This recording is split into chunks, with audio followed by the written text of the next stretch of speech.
Incredible afternoon. Incredible afternoon, incredible greetings, incredible morning, incredible evening, depending on when you are watching this. How are you guys doing? Let me get this gum out my mouth. All right. We are going to get this all shared out. Then we're going to jump into this. Hello, hello. Happy Friday. All right, let's go over here and let's get this all shared out.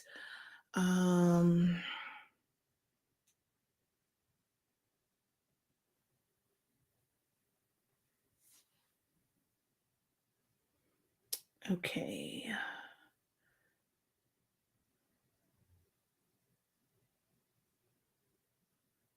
All right.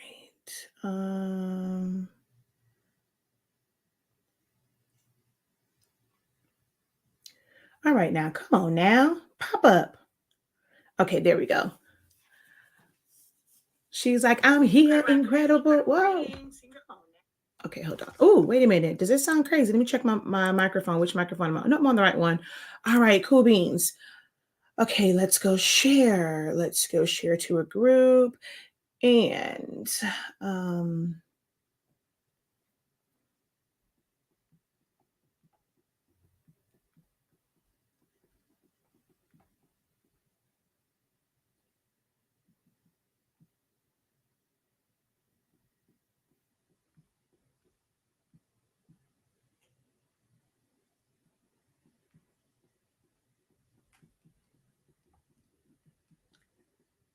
let's learn Silhouette Studio.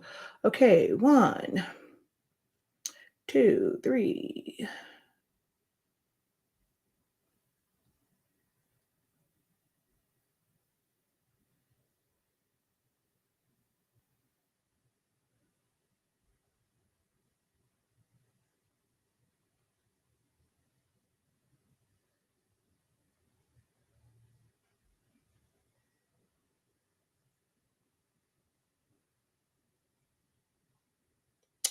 Got to make sure that I don't share it in groups that I'm not supposed to share in.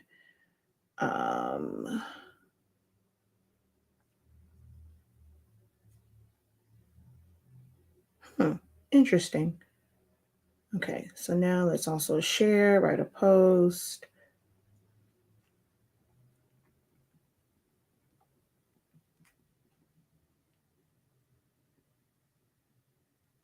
All right, there we go. So I'll share it out, and then also let me go back to TikTok now.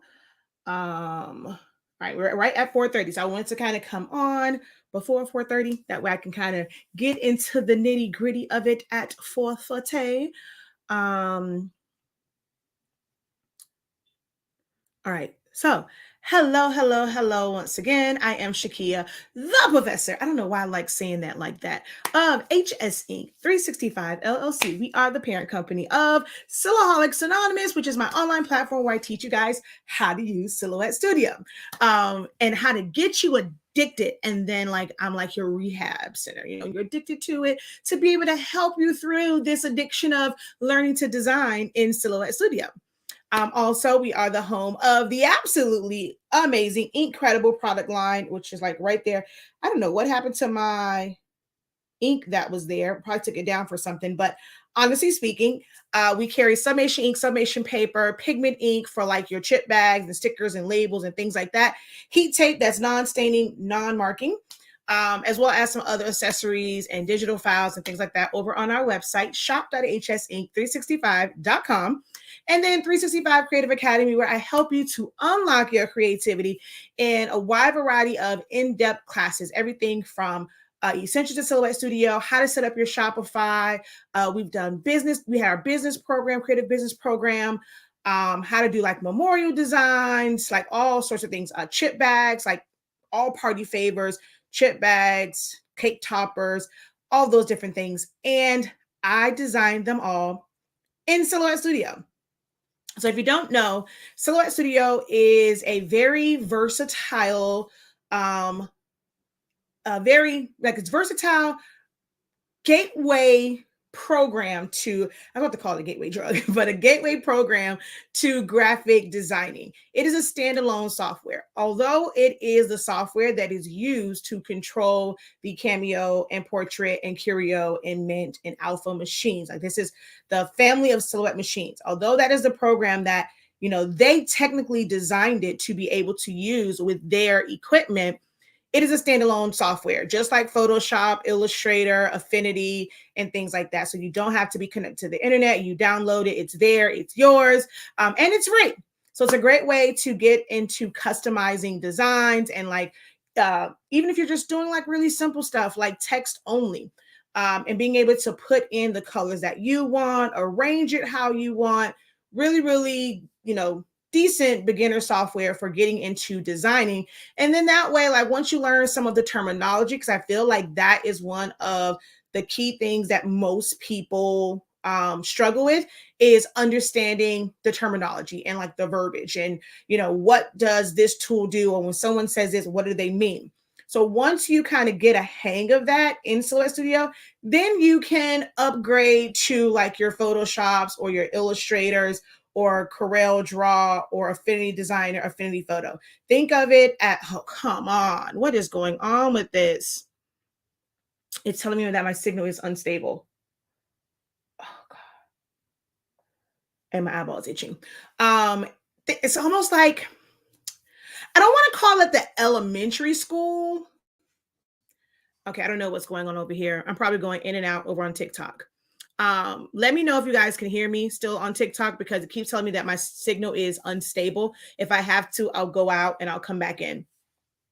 I don't want to necessarily call it like elementary of like, if you think about like elementary school, middle school, high school, like college, I think like your Photoshop might be like your college and Ivy League and things like that. I think we're more so like middle school. Like it can be like middle school, high school range. Definitely isn't elementary. Elementary is really like, there's a lot of other programs that you really just can't do a lot in. So, it's up there. It's not quite beginner because there are a lot of buttons and functions and things like that on it that you can really, really use for your designs. It's just learning how to use it. Okay. Oh, I was freezing, but I'm good now. Okay. Is Procreate a simple software to use? It can be, right? So with Procreate, you do have to have an iPad. So it's a bigger investment for some people. Like if you don't have an iPad, like I said, if you are like me and you are a Google person and I have a Google Note, so I have like a regular tablet, getting an iPad just for that. So it's not that every program. So let me put this out there. Every single program, when you are brand new to it, is going to have a learning curve. No one program is simpler than the other when you don't know anything at all. That's the thing. People say, oh, what's the easiest to learn? How do you learn? Are you someone that can learn visually? Like you have to, like you can watch something, you can figure it out. Do you have to kind of get in there and just kind of mess around with it? Are you someone that prefers to have like reading material as well to kind of go with it? Do you take a lot of notes? Do you give yourself time to practice? Are you like me to where when I get a new software, I go in and I'm clicking on every single button just to see what it says? I'll click on it, do some stuff, see what it does. So it just really depends on how you learn. It depends on, it's going to be like a weird word to say, but like how desperate are you to learn? Because some people get into softwares because it's an area of desperation. Like I have to learn this like right now. And they're trying to do too much. They forget little things like we're going to go over today, like just the simple basic things. Being the fact that I am in quite a few groups, I'm always trying to help and ask, answer questions. I'm always looking at different questions that people are asking. And I'm like, yo, like this is like design 101.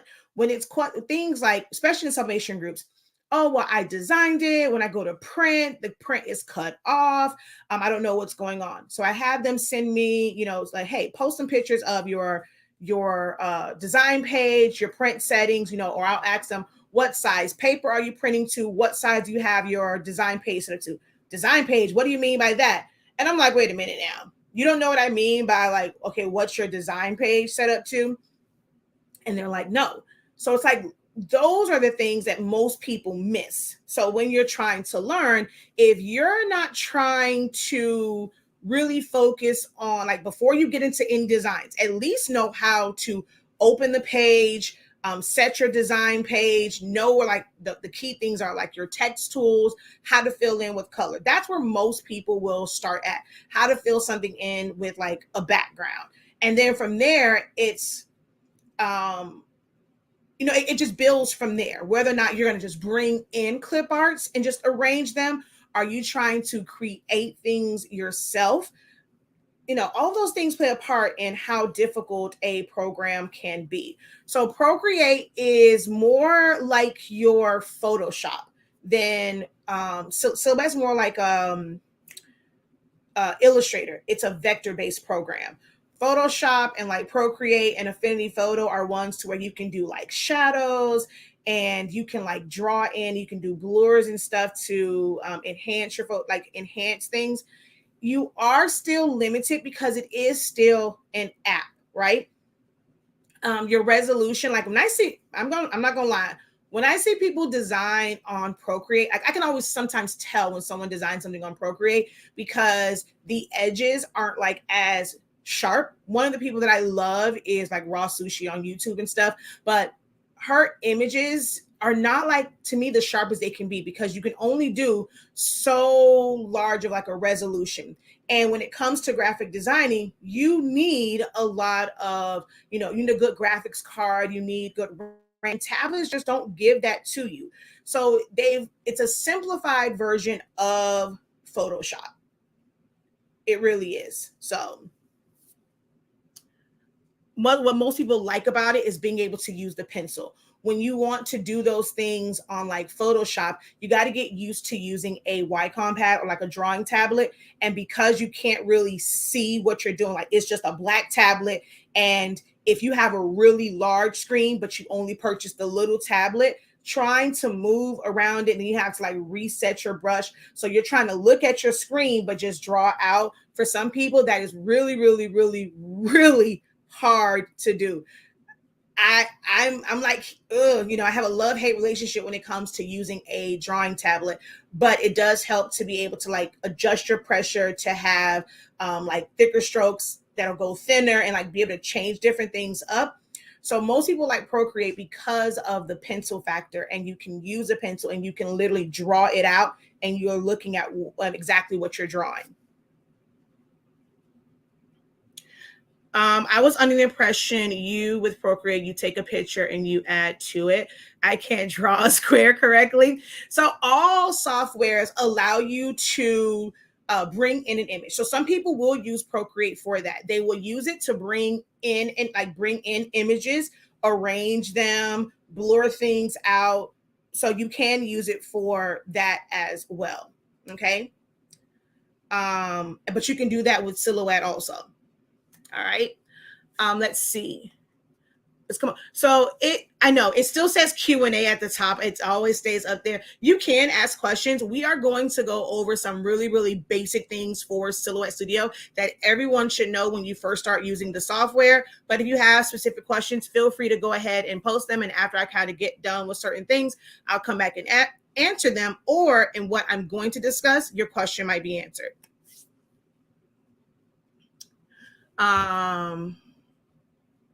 Okay, so let's see.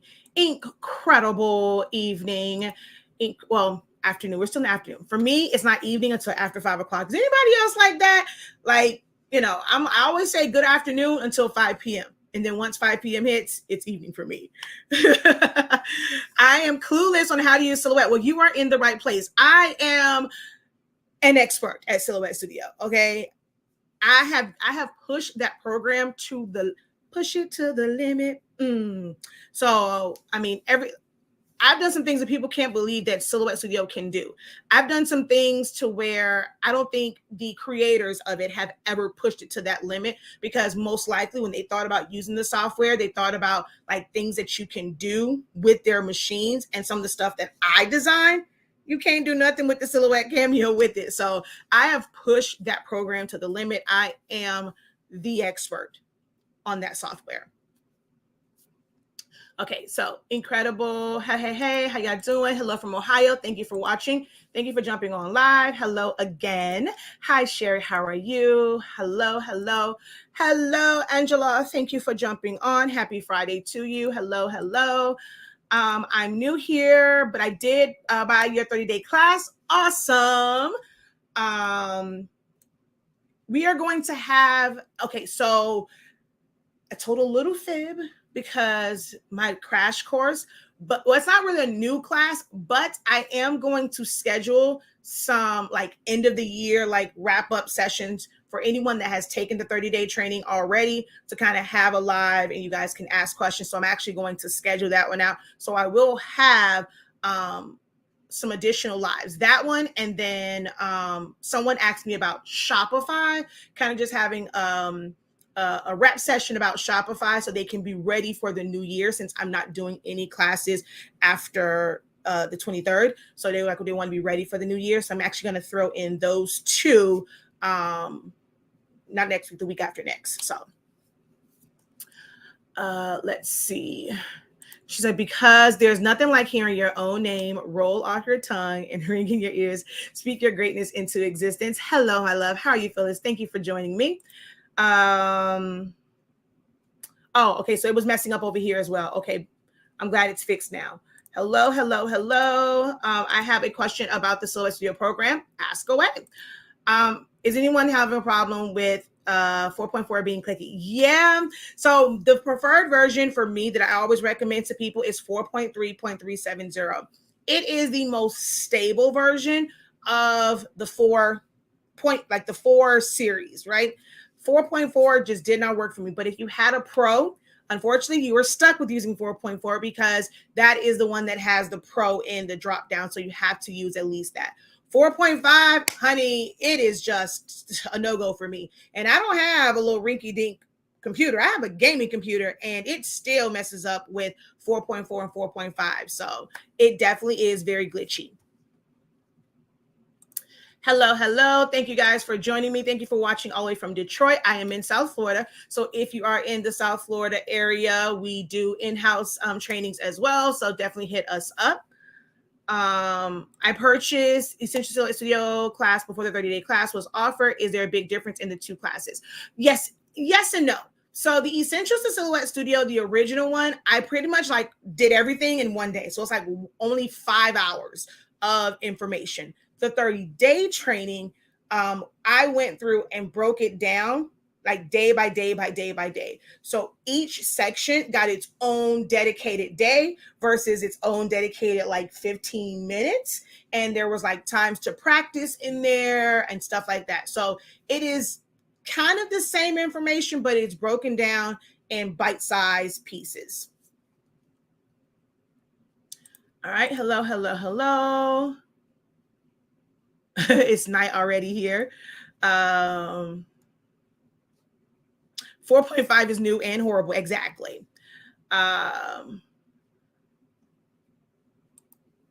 right. So I have Silhouette and still trying to figure out how to put and keep a background on an image.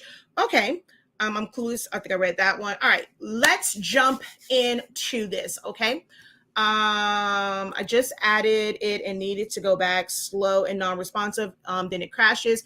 I have a 32 gig new. This app is slow. So it's more so about like your graphics card. You have to have a decent graphics card and good RAM. Your hard drive space plays a big part in it being able to open, because you might get that error and says you just don't have enough like resources, but it's going to be your memory and your graphics card that's going to be like the most important part for it not moving slow. All right. Let me head over here. So we're going to add this to the stream. Oh, wait. I was doing that because what's name's on there. I was trying to figure out what font that was. All right. Let's flip you guys around. Oh, come on. Let's flip you around. Flip camera. Now it's going to be a little bit harder for you guys over on TikTok to see the full screen. If you want to see the full screen, you can always head over to our YouTube channel, Sillaholics Anonymous. Hey, focus. There we go. You can always go over to our YouTube channel, Sillaholics Anonymous, to see my full screen. I'm going to try and pull you back as much as I can without showing my junky desk, so you can see as much of my screen as possible. All right. We are going to come over here. I'm going to show you first where you're going to download Silhouette Studio from. And let me take my big old head off the camera over here. All right. So we're going to go to www.silhouetteamerica.com. Okay. That is the parent company of like the whole Silhouette software machines. It's SilhouetteAmerica.com. This is not sponsored. I've never spoken to those people a day in my life. I happen to just love the software. I became a Sillaholic about 8 years ago when I got my first Cameo machine. I have 6 of them. And just going from Illustrator and Corel Draw to this, I was like, oh, I like this. And there were certain things to me that were easier to do in Silhouette Studio than it was to do in Illustrator or Corel Draw. So I just fell in love with it. And I've just been sharing with you guys for the past 8 years, the greatness that, that is Silhouette Studio when it wants to act right. So it's not sponsored. Don't think that I'm just saying this because I'm getting cut a check. If you know me, and I just love this software. Okay. Yes, I have 6. I have 3 originals, which are my babies. I love them. I will never, ever, ever, ever get rid of them.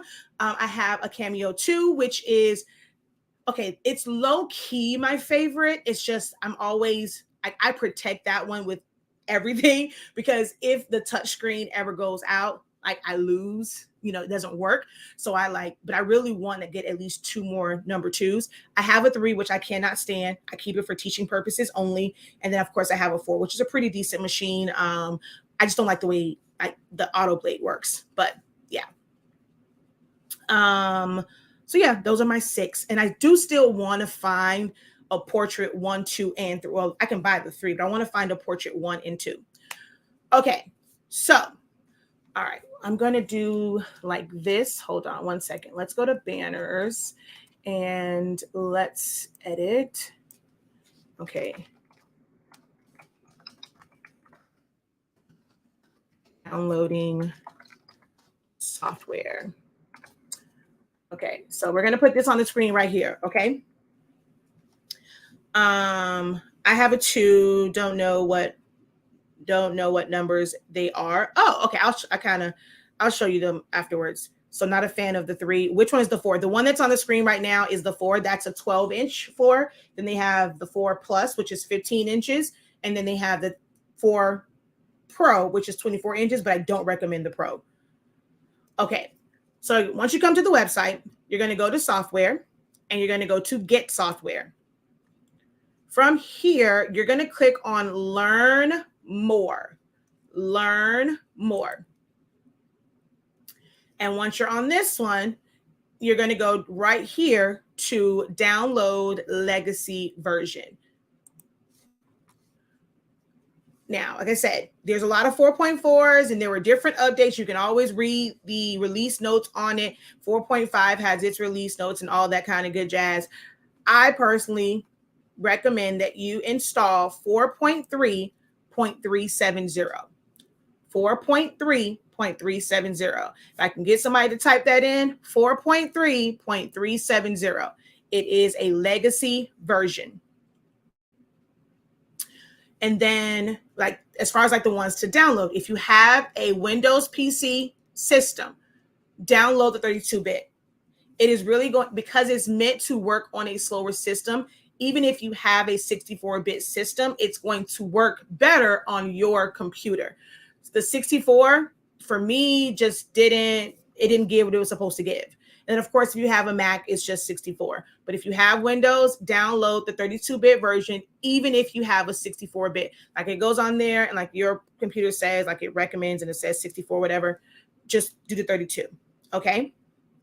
It doesn't matter if you have a machine or not. You do not need a machine in order to use this software. You do not need a machine. So anyone can go to Legacy, and they're going to download 4.3.370 32-bit if you have a Windows computer, okay?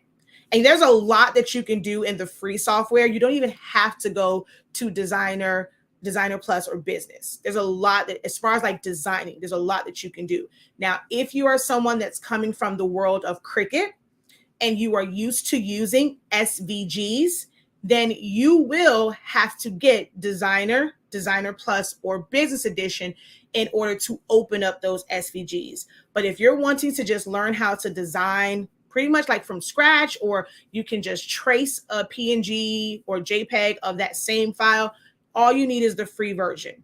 But if you are used to using SVGs because you're coming from using Cricut Design Space, you will need to have Designer Plus, or Business. So yes, I recommend that everyone download 4.3.370.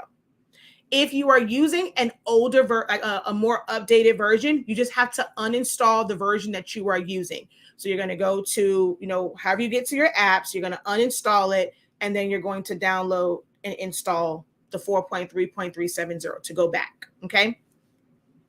All right. So that's downloading it. So you're going to download it. You're going to set it up. And then we're going to come here. So let's get this off of the screen.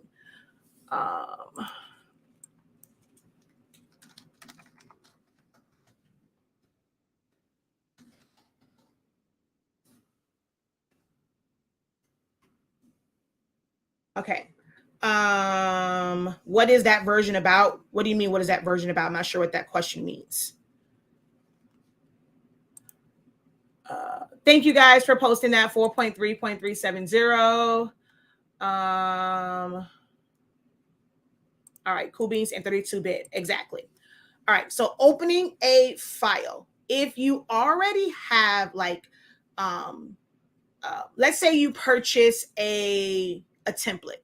Some people now have templates and they are already set to Silhouette Studio versions. Or if you purchase a template for Sublimation and it's just a JPEG file. If you want to open something and bring in different elements, different JPEGs, different PNGs, different SVGs, all you have to do is go to File, and then you're going to go to Open. When you go to Open, it's going to open up that particular file in Silhouette Studio. Let's see, which one can I open? Meaning, do we get to do more? So no, all the versions are technically the same. A lot of people have issues with 4.5 being very glitchy. So 4.3.370 is the most stable version of Silhouette Studio. Ooh, let's just open up this one because I want you guys to see how I use Silhouette Studio and how like I can do some designing in it, right? Like not just, not just text or not just vector type design. Like you can really, really do some things in there, okay? Can you download multiples on a computer? If you have a Windows PC, no. But there are some people, I think you can do it with Mac computers, but some people say that it does make it kind of unstable, but you really can't have two versions, no. So you see how that just opened, right? Now, let's say I wanted to add a picture to this. Instead of going to File, Open, which I'll show you this way as well, we're going to go to Downloads. I think her picture might be on here, although it might be on my Google Drive. So let's see. Do I have one of her pictures on here? No, I don't. I don't think I have one of her grad pictures on here. All right. We're just going to open up this picture of moi. Okay. So if you open, it'll just be in a new window, right? And then you will have to, I'm going to just shrink it down some. You will have to copy it, come over to your original file, and then paste it. If you have like a bunch of things that you're adding, that can be kind of annoying, right? So we're just going to go File, Merge, and you can bring in another image. You can bring in a JPEG, you can bring in a PNG, you can bring in a SVG, you can bring in a PDF file. Well, actually, PDF files, you really should open those up by themselves, but you can literally open up any of those. I'm just gonna open up this Betty Boo so you can see like just a regular image that wasn't like a full-on photograph. Now, I am somewhere over the rainbow. Like, one of the things that I love about Silhouette Studio is, for me, for designing, I cannot design in that little box that Photoshop gives you. I have to have stuff some of everywhere. I'm going to pull one thing in, take something out. Like, I have to be able to see it. Like, I cannot design in that little bubble. Like, I just can't. So I pulled it in, but I don't see it, right? Up here, normally when you merge something in, it will go to like the center of the page. So I can either zoom all the way out, right? And then it's here. Then I can click on it and zoom into it. Or if I was like way over here, I'm going to hit this button right here and it's going to take me centered. Okay. And now this file is there and I can bring in as many files like that way. You can also do what's called drag and drop. So I'm just going to come over here. Let's, I'm going to come here. Let's go to here. And so all of our, what's these things called? All of our cover sheets for our sublimation paper, I designed all of that in Silhouette Studio. Our labels, our cover for our sublimation paper, most of the thumbnails, all of those were designed in Silhouette Studio. So if you're someone who is just starting out with your website, you're trying to create tags and labels for your business, you can do that yourself in Silhouette Studio. All right, let's see.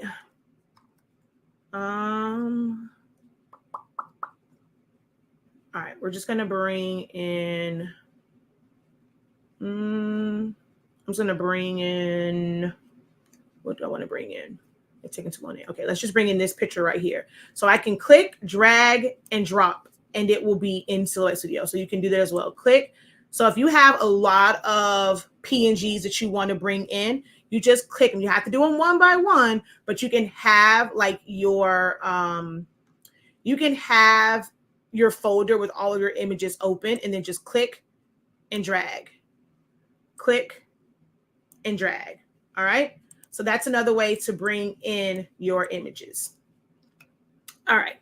Let's say you're starting a new file. This is so like, I mean, this is a question that I see so many times in groups. Okay. Let's go. Setting design page size. All right. This is something that I see so many times in groups, and it's about setting your design page size and wondering like why your prints don't come out the way that they should. If something is cut off and all this kind of good jazz. Like this is where all of that starts at, okay? If you are just using Silhouette Studio for designing, for sublimation, for DTF prints, for, well, eco-solvent, if you're going to cut it with your Cameo, of course, you're going to do it in there. But like, let's say just chip bags or a banner, a poster, and you're not going to use the machine at all. Right here, which we kind of moved it over for TikTok so y'all can see real quick. So right there is how you get to your page settings, and it'll open up a window. So I'm going to bring that window to the middle. So we're right here, right? I'm going to try and zoom in for y'all. Bam. There we go. If you are using a machine, you're going to click and you're going to select the machine that you're going to use, because it's going to limit how you can size your design page, right? It'll let you know if it's not going to work for this particular machine. If you are not using a machine, most people I teach, because we sell sublimation paper, they're just wanting to design for sublimation. Just go to none. So you're just going to go to none. Now you are not restricted in how large you can make something. We sell Sublimation paper by the roll. We're sold out right now. We won't have it. I'll tell you guys, it won't be until the new year we're going to get it. It's when you understand business, it was kind of crazy to bring in that much inventory at the end of the year, because then we would have been responsible for it and it would have made our taxes higher. So we're just going to wait to the first so that, yeah, we don't really have that issue. So but we sell paper on the roll, and with almost every single Epson printer, well, not almost, every Epson printer prints up to 47 inches long. So if you wanted to do long prints, I've done many posters that are 12 by 47. If you want to piece together for an all over shirt, you can do longer prints. So you have to be in none in order to do that. So I can go here and I can go 12.95 by 47. And it's going to give me this really long print. I can go by 36.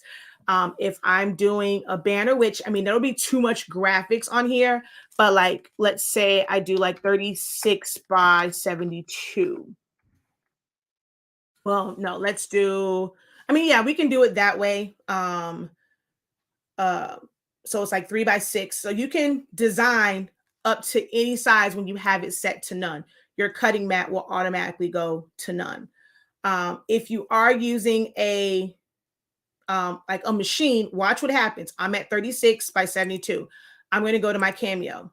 It's going to tell me, oops, no, Boo Boo Kitty, you can't go that large with that particular machine. The largest you can go is 12 by 24 if you have a mat on. Now, if I had the mat turned off, I can do 12 by 72. But if my mat is on. So that is one of the things I do really love about the new update that they did, where it will kind of keep you honest, keep you where, you're not designing outside of what you can actually do. Right here, I have my transparency down because I was showing someone else. This is also something that is a big pain point for a lot of people, because they will have their transparency down and they will also have the cut border off and don't realize that their design page really is, I'm going to go here, I'm going to go 8.5 by 11, right? So here, people will go and they'll just start to design. They'll go to print something out, or they'll go to cut it, and it's like, why is it cut off? Well, that's because you wanted to see your grids and where to put stuff, but you designed way over here, but you only have, like, your printer is going to go off of this number right here. Your printer will print what is within these parameters. So just because you have the mat here, if your design page is only 8.5 by 11, that is all the printer is going to look for. Your mat and your media are two different things. This is something that I need all of you guys to understand, because this is where a lot of the issues are with people that I help in Facebook groups, is having this set like this, having the mat on when they don't need it. If you're doing sublimation, turn the Cameo off. You never have to have machine set to a machine because you're not using it. And then you have no choice but to know where it is, right? Because if I go here and I go none, boom, it automatically goes back to white because you're not on a mat. So even though the transparency is technically all the way down on here, as you can see, it's grayed out. I can't even change that. So it is best that you stay on none. Best that you stay on none. All right. So now I'm going to go back to, let's say if I did have a Cameo, but if we take this all the way up, it's only going to print from here. It's only going to cut from here. Your page size, your print settings also has to match this. You can't go and have this set to 12 by 12 and then say, I'm going to print to 8.5 by 11 paper. It's going to get cut off. So why is my print being cut off? I'm printing whatever. Okay, what program are you using? Silhouette Studio. Let me see your design page. Okay, what size paper you using? 8.5 by 11? Baby, you got the whole thing set to 12 by 12. You got a design way over here. But I only sized it to 10 inches or 8 by 10. Yes, but you have this set up and you moved it way over here. So yes, it's going to cut it off. It doesn't matter what, like your print border will really actually show you, depending on how you have it set up. I can have this set by for 12 by 12. My print board is going to tell me, baby, I'm only printing what's right here, because that's all the space that you have with the 8.5 by 11 sheet of paper. So that is very, very, very important to know, is your design page size must match the size paper you are printing to. Okay. Can you do pen wrap designs in this? Of course you can. You can literally create anything that you want in Silhouette Studio. I have a 2850. I'm sad I can't do larger prints. Yeah, you can still do 47 inches long. So with your 2850, you can print 8.5 inches wide by 47 inches long. You just can't print wider than 8.5 inches. So 8.5 by 11 is a great size. I mean, a lot of people use that because they're doing tumblers. So it just depends on what it is that you're designing. All right, she says, I'll take that over the Cricut size. So yeah, you can print. I've sent prints to my rolling machine directly from Silhouette. I can't cut them, but if it's just like a poster or something like that, I can send that directly to my rolling. So you're not limited on the size that you can print. If I had a 36-inch printer, I can literally print to my 36-inch printer from Silhouette Studio. You are not restricted in size. All right, so that's that. How to set it up. All right. So we're going to go to none. We're going to split the difference and we're just going to go 11 by 17. Okay. So not quite the small side, not 13 by 19. So we just split the difference. 11 by 7. You know what? I don't know why y'all be like neglecting 8.5 by 14-inch paper. Like, I mean, it's a good one to buy. Like that. We sell less of 8.5 by 14. People go from 8.5 by 11 and then 11 by 17 and then 13 by 19. Because a lot of people seem to have the smaller ones. And so they'll like, when we were sold out before, they were like, okay, you don't have any more 8.5 by 11. I'm like, okay, we have 8.5 by 14. Like it still gives. I don't know why so many people kind of overlook 8.5 by 14. All right. So that's that, right? Your print border, you technically can ignore this. The last thing that I sent to print was 8.5 by 11. So my print border is going to reflect that the last thing that I printed was 8.5 by 11. So let's hide this and understanding print settings. Okay, so there we go. Understanding print settings. But yeah, so when I have the print border on, it's telling me that the last thing that I printed was 8.5 by 11. All right.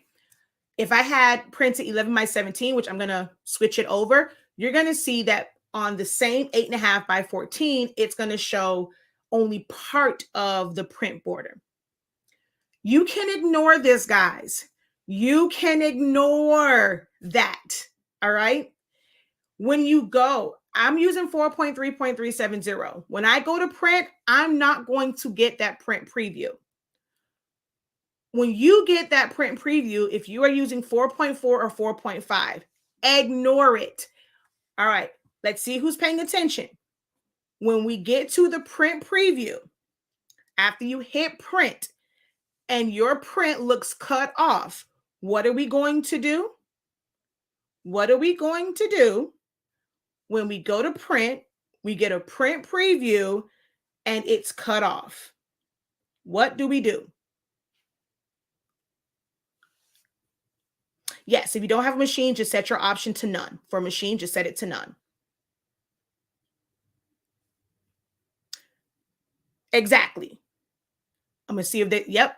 All right, over here on TikTok, they on it. Boom. Ignore it, guys. Don't let that stress you out. Add the other part of the picture. No, ma'am. You ignore it. Ignore it. Nope.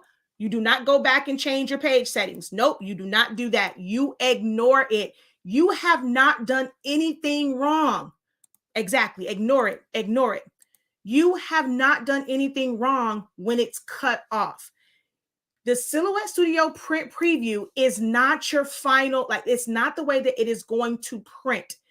It is showing you a print preview based off of the last size paper that you printed to. So it is showing you what fits with inside this print border, but that is not the final border. I can't show it to you because I don't use that version, but when it pops up, hit print. Even if you have the version and it says print and then it says settings, do not hit settings. What are we going to do? We are not going to hit settings. You are going to hit print. Once you hit print, it will not, I promise you guys, I will never ever lie to you. It will not send it to your printer. It is not going to send it to your printer. Once you hit that print on the print preview, if you still have it on, you also can turn it off. I recommend turning it off because it's annoying as hell and it's dumb. I recommend turning the Silhouette print preview off. It is pointless. It serves absolutely no point whatsoever. So once you hit that print, it is going to bring up your print settings. If you have a Windows PC, you're going to see this menu.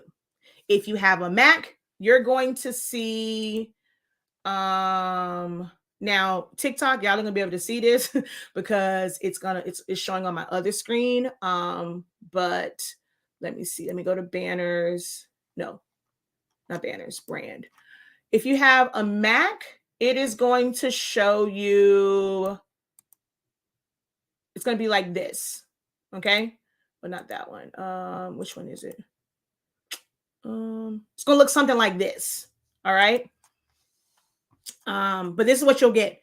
If you have multiple printers, I just helped someone and she's like, well, I don't see my printer. I don't see my printer. And all she had to do was scroll. I have 1, 2, 3, 4, 5, 6 printers here. So I have a lot of printers. My Canons is still on here, although I don't use those. The 2803 from the house, it's a regular printer, is on here. So that shows up. And then there's some other ones, but we have 6 printers connected. So you're going to have to look for your printer. I'm gonna have to go in here and rename some stuff so they can go to the front. So I named them 1, 2, but when we moved to the office, since they were on different networks, some of them I had to delete. So I have to rename them and so they can go to the front of it. But you have to scroll through here. Oh, it says you can say 7 because our Rolo is also on here. So we just have to scroll through it to find the printer that you want to send your design to, right? So I'm going to just go to my 7210 and then I'm going to go to preferences. If you want to see exactly how it's going to print out, this is the print preview that you need to worry about. You're going to click print preview. Let's cancel. Let's cancel. Let's go over here and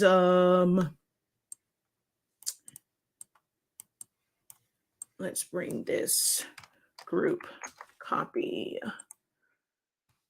Paste. Gonna shrink it down. All right, I'm going to kill 2 birds with 1 stone. We're going to talk about, this can be for sublimation, but I'm also going to just turn on my registration marks real quick.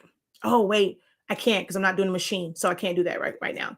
All right, so I'm going to go to print. I'm going to go to preferences and you're going to see your preferences. Now, I'm not going to go through print settings. That's not what this video is about. I have videos that goes over print settings, but right now we're set to 8.5 by 11. For your brain. Now, if you are a Mac user, you cannot do this. I'll show you what you have to do if you are a Mac user, if you want to see the print preview adjust in Silhouette Studio. But if you are a Windows PC user and for your brain, because some of us like, that OCD, like, man, I can't get past that. I need to see the right print border. Don't worry about any settings. It doesn't matter what the paper type is, the quality is, none of that. Go to 8.5 by 14. Hit OK. Hit apply, and then hit cancel. And boom, your print box will adjust. So now it's not up here, it's showing you in here. And when you hit print again, it will show it. So if you have to see it the correct way, go into your settings. Go into print, click 8.5 by 14, hit OK, apply, cancel, boom, it'll be set up. You still gonna have to hit print, and when you hit print, it's still gonna bring up your preferences. If you are I'm gonna now make this 11 by 17. If you are a Mac user, Mac does not have that option. So what you have to do is go over to File, Print Page Setup. You're going to get, it's not going to look quite like this for Macs, but it's going to look like you'll be able to go in there and choose one. Do not choose 11 by 17 borderless or 8.5 by 14 borderless. Choose 8.5 by 14. It's going to give you margins that are wrong, but that's okay. You can always go in there and like do the customized settings and then make your margins 0.124 so that it can show the correct way. But you can come over here and when you go to settings, again, Mac, it's going to look a little bit different, but just choose the paper that you want to use and then hit OK. And see, this is what I mean. Like, it's going to show your margins wrong because Epson printers print, you get like, it's a really, really thin margin, but it at least make your print preview like drop. So you can do that if you're a Mac user. Go to File, Print Page Setup, and then it will adjust. All right. That's something that you guys can do. So, like I said, your page size and your print size must match. They don't have to match, when you go to print, they just have to match at some point. So we're going to go back down to 8.5 by 14 because I don't think we changed anything. All right. Now you see how my print border, you don't see the edge of it. It flows off the page there, off the page down here, because it is still set to 11 by 17. So now I'm going to go back to print. I'm going to go to preferences. I'm going to choose my setting for 8.5 by 14. Wait, where the heck is my settings for 8.5 by 14? Okay, we're just going to go here and we're just going to go to 8.5 by 14. Don't know why those are not on there. Okay, and you want to have this set to print preview. We're going to hit OK. We're going to go ahead and hit print. It is not going to print. It is going to spool like it's printing, and then you will get a print preview. That is the print preview that you need to actually pay attention to. That's going to tell you if it's mirrored. That's going to tell you if it's cut off. So you see, this is mirrored. When you just send it and you just design in Silhouette Studio and you get that print preview, it's not going to be mirrored in the Silhouette Studio print preview. When you get here, it will be mirrored. Oh, wait, you guys can't see it over here. Duh. So this is the print preview. It's going to come in and it's going to be mirrored. You can check it. You can make sure that I'm going to do another one where I'm going to have the registration marks on, but this is what you're wanting to see. If it's mirrored, if it's the right size, if anything is cut off. Once you see this, then you're going to hit print. And it's going to print out correctly. Okay, I'm going to cancel. Even though I canceled, look at my print border. It went back to 8.5 by 14. I'm going to go to Cameo. I'm going to turn on my registration marks. Oh, so this is another issue too, right? You're using 8.5 by 14 paper. You cannot use a 12 by 12 mat if you are using 8.5 by 14, 11 by 17 paper. You got to make sure that you go in and you change your mat to 12 by 24. And now I'm going to go over to my registration marks. I'm going to go on. This is only if you have a machine. I'm not even worried about it cutting off down there because it's like, that's a whole nother story for that part. All right. Always, always take your thickness up. I take my insets out. So now when I go to print, and we're going to go preferences, and I'm just going to go print preview. Wait, my print preview on? Okay, yeah, it is. Okay. Print. It's going to spool again. And then you will see your registration marks. Now, most times if you are doing registration marks, though, you don't want to mirror. But this is why I'm actually glad I did this, right? So it's telling you that it is going to mirror the entire print. That means your registration marks are going to be in the wrong area. So your machine will never pick them up because the whole thing is mirrored. So if you ever need to do something where you need it to do a print and cut, but it needs to be mirrored, you have to mirror, and that is by right-clicking. And there, it's not going to say mirror in Silhouette Studio. It will say flip horizontally or flip vertically. That is the equivalent of mirroring. So you're going to flip it horizontally.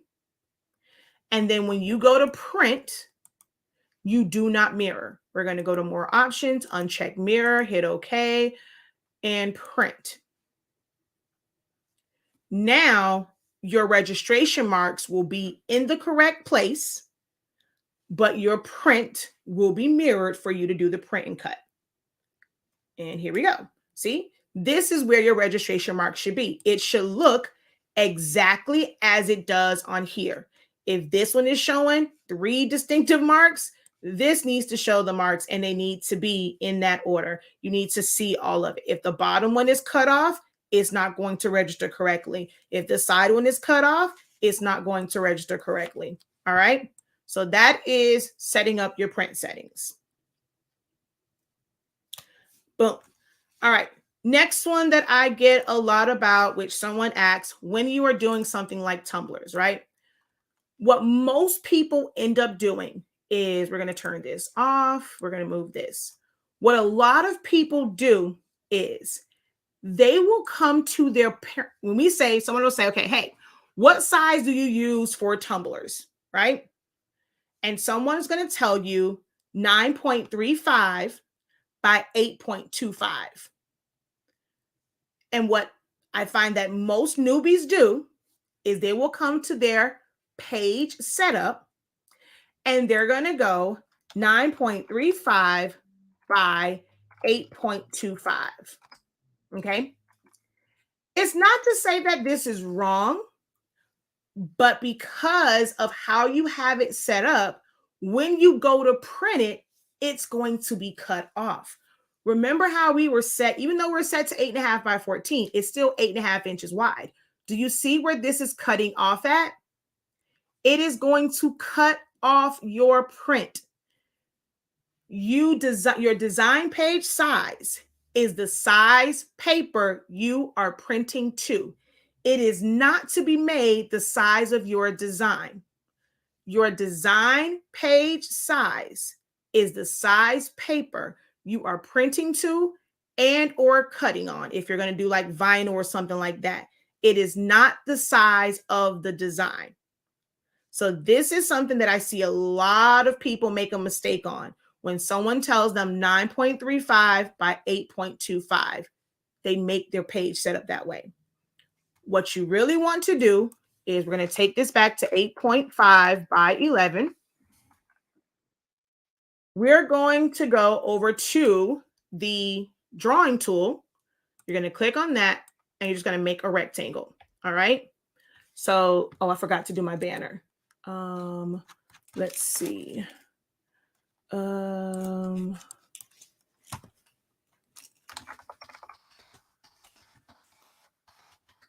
Setting up designs. All right, so that's the part we're on now, is setting up designs. So you want to take this and you want to make your box, and you want to make that 9.35 by 8.25. Boom. All right. You can fill this in with a solid color. You can fill it in with the background. You can fill it in with whatever. If you have like patterns stored, which we're not really going over patterns, I have a video on that on my YouTube channel. It's also in my 30-day training. So you can go over here and it can be a solid color. Now, I don't recommend ever, if you are going to print something out, never, ever, ever, ever, never, ever, if you are printing something out, again, I'm going to stress this word, never, never, ever, ever. When you are going to design something, use the Silhouette Studio color palette. Other than black and white, those are the only two colors that you can use from the color palette. Black and white. All the other colors, you're going to be mad as HE double hockey sticks when it prints out and you're like, what the heck are these colors? You need to either create your own custom colors, right? By either sampling them from a design or using a color chart. But you are to never use this. You can use it for visual. If you just want to kind of see colors, you want to group by colors and stuff like that, you can use it. But do not, under any circumstances, use those when you are going to print. They are going to be messed up. Somebody says, yes, I learned the hard way. Okay. But you always want to kind of have your own colors. How do you set up your color? Hey, I just realized that. Why she flip like that? Okay, wait. Flip horizontally. Girl, let me see. Ungroup. Why those flip like that? I don't know why they did that.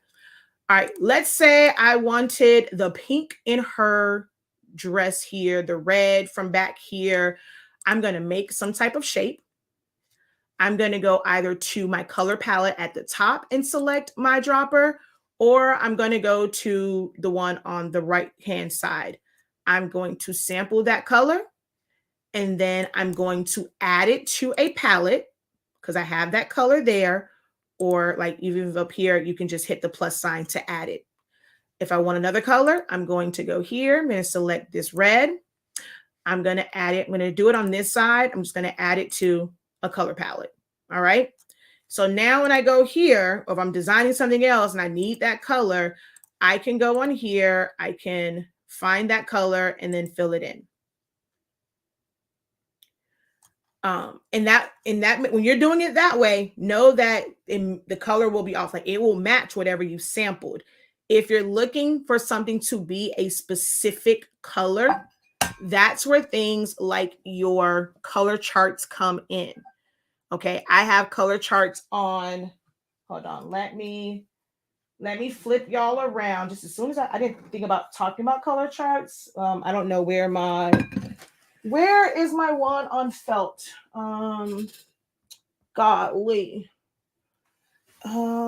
Where is my color chart that is on felt? Nope.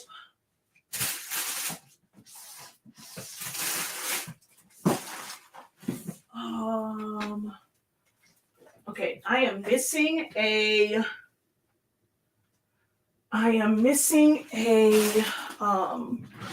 binder because none of those are it. Nope.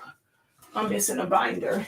Well, a thing that holds all of my stuff. Hold on, let me see if it's the one that's in here.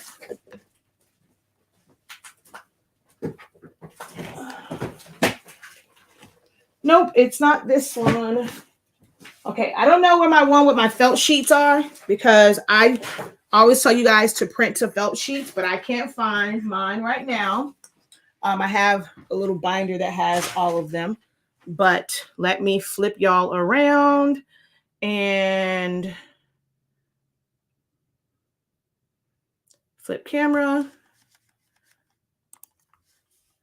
And let's change this banner to, ooh, child. I went to flip my hair over there and I came back over here looking crazy. Okay. Colors.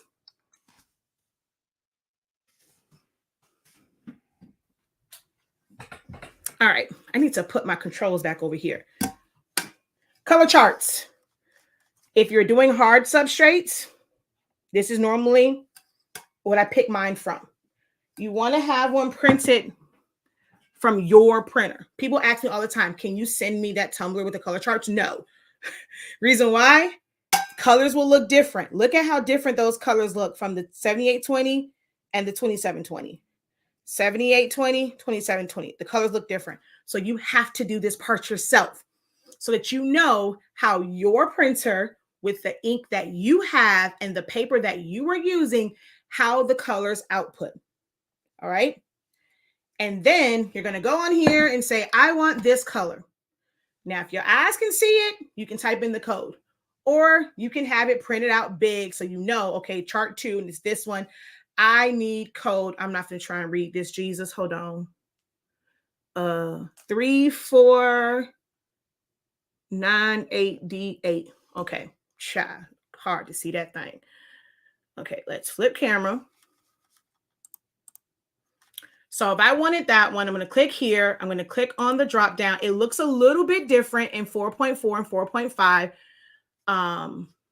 A little bit different, but essentially what you're looking for is this part right here, which is the hex code. It has a little pound sign.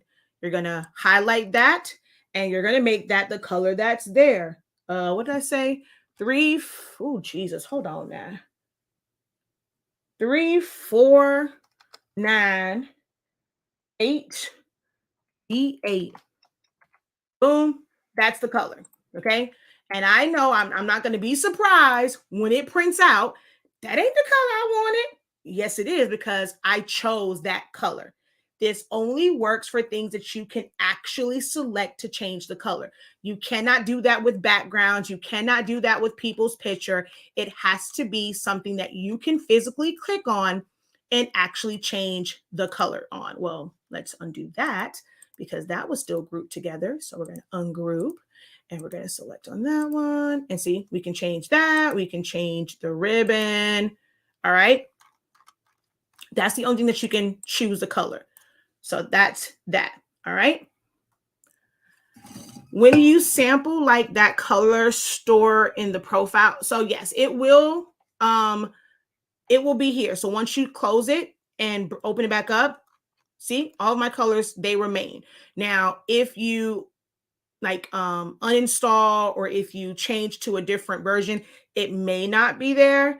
You can always do a copy of your, like, I'm not going to show in this video, but it's like copying your app data and then you'll put it back in and then it'll give you back all of your color palettes.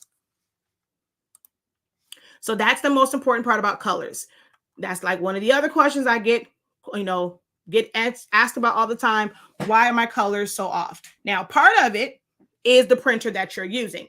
But if you use a color chart for things that you are designing, then you won't be surprised. Like, you won't have these weird surprises when you go to print it out. Okay, let's see. Over here. I didn't know that. Interesting. All of that is in the 30-day training. So make sure you guys enroll in that, because that and more is broken down in the 30-day training. She's like, I did it today. No wonder my reds are brownish. Yes, you got to use your color charts. This one says, good to know. All right. So we went over where to get the program from, how to open up files, how to set your design page size, how to do your colors. Oh, let's go back to this because I was working on like patterns and stuff, right? So you can fill it in with the color, or let me kind of bring y'all back again so y'all can see my screen. Okay, there we go. Or you can, same thing for gradients. Do not use any of these gradients. If you want to use them as a starting point and you want to click on it, and then you want this to be a specific color, so you're going to click on their green and you're going to put your green in there. So you still have like what they like their setup, but you're going to change the colors out. Black and white, you can leave, but anything that's like colors, you need to go in there and you need to choose your pink. You need to go in there and you need to choose your magenta, or like you can follow their gradient, but you have to put the color in there. Okay. So that's that. Patterns. There's a way to add patterns. You can find that out in my 30-day training, or go watch the video that's on my YouTube channel, Stillaholics Anonymous. Oh, wait a minute. Speaking of YouTube, oh, girl, y'all got all this free content. I forgot to come over here and monetize this. Oh, especially with all these people watching. Oh, I forgot to come monetize. Hold on. Let me go change this. I love y'all and all, but your girl need her coins.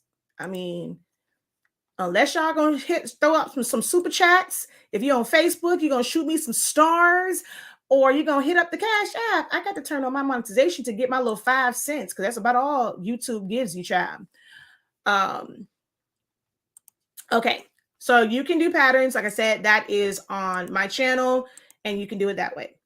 Now, the question that someone had, they said, okay, we go back up here because we're going to answer yours. I think it was something about putting the patterns in there. Wait, where is it?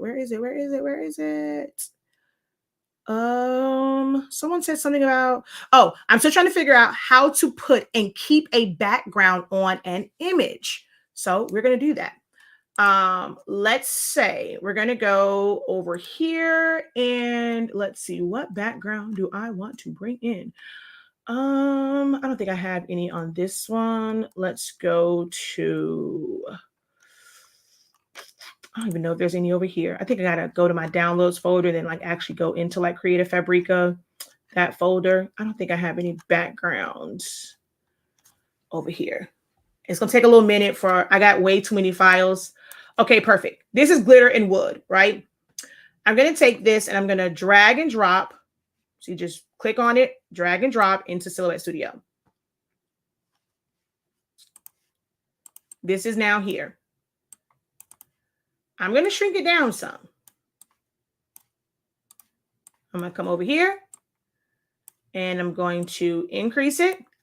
Something like this. There's not much to it. If I really, really wanted to with this kind of image, I can just squish this in. In my crash course for designing, the intro, we are going to talk about things like distorting images. How should you properly size them? That is on day 1.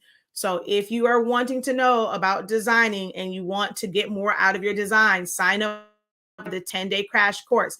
We go live.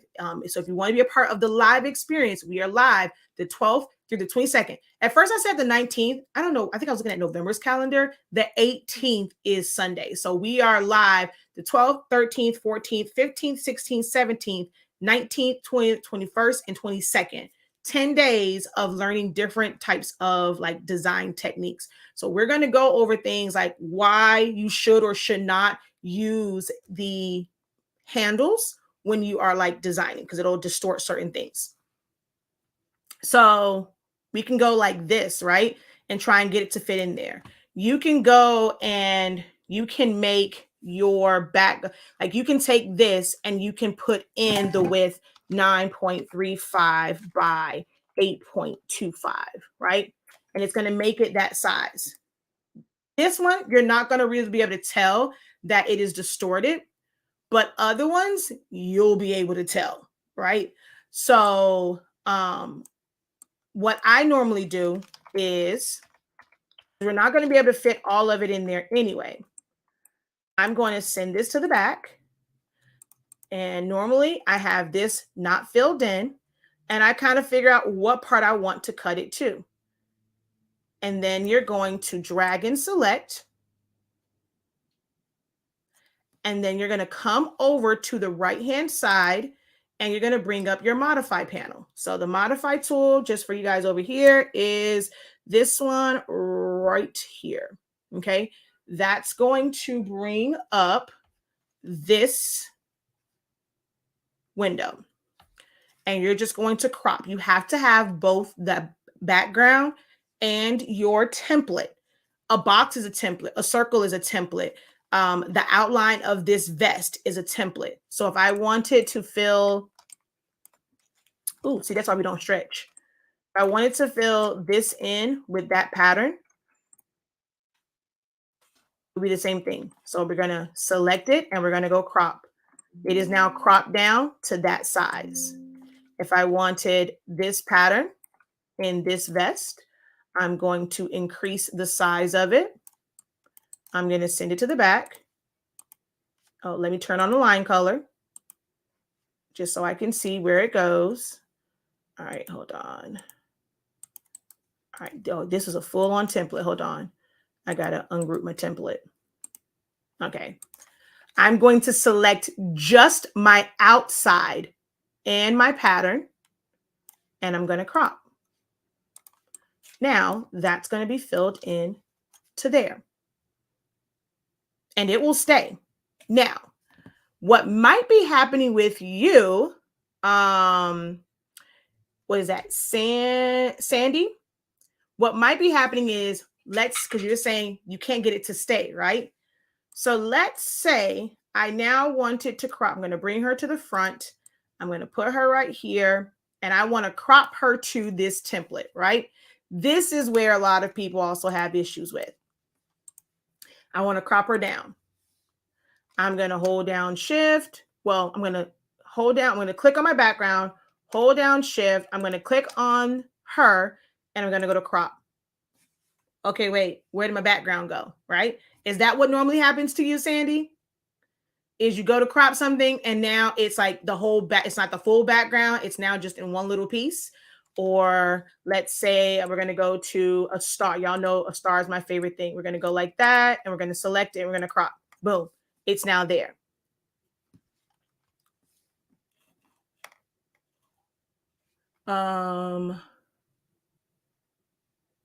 So anything that I do on my public platforms, such as Facebook, YouTube, you can go back to do the replay. You don't have to purchase it, but you can always, shoot your girl a donation if you want to. But yes, these are always available for playback. And any of my classes are also available for playback. You have unlimited access to the playbacks once you enroll in a class. I wish I took your beginner silhouette class instead of the ones I did. You still can, my love.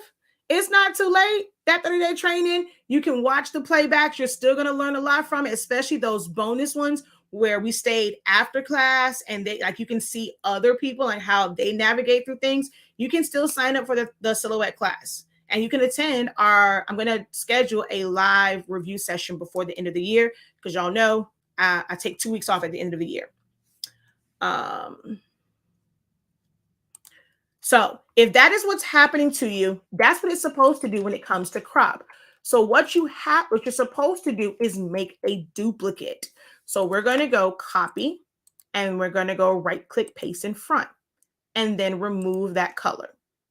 Hold down Shift, click on our image, and crop. That is then going to crop that down, and you will still have your background and you will still have your image. This does not need to be cropped because it is in the middle. So we're just going to fill this with a pattern or fill this with color. With Silhouette Studio, you cannot crop multiple images at one time. It has to be one-to-one. And if it has a background, you have to remove that. Like, you have to put your fill color on no color. So here, I'm going to use my keyboard shortcuts, Alt click. That's the duplicate, right? You have to make it where it's no color. Don't click off. Just click on, hold down Shift, and click on your next element, and then you can crop it. If you had more than one thing on there, you're going to have to keep doing the same thing. So if I had this one and I wanted her right there, okay, she's coming off of it, I have to remove the color, hold down Shift, click on her, and crop. You have to do them one by one. You cannot crop multiple JPEGs or PNGs. If you do just regular shapes, you can crop them, but they're all going to have the same color. And then you go in and you just separate them and you just make them what color you want them to be. But JPEGs and PNGs, you have to crop them one at a time. Okay. So that's that. Let's see. I have got to look at my notes. The other thing that I wanted to go over, text. That's one of the other ones, text, because of sizing. But before I do that, let me kind of come over here. Since I talked about tumblers, this is a tumbler design that's already finished. So I'm just going to go copy.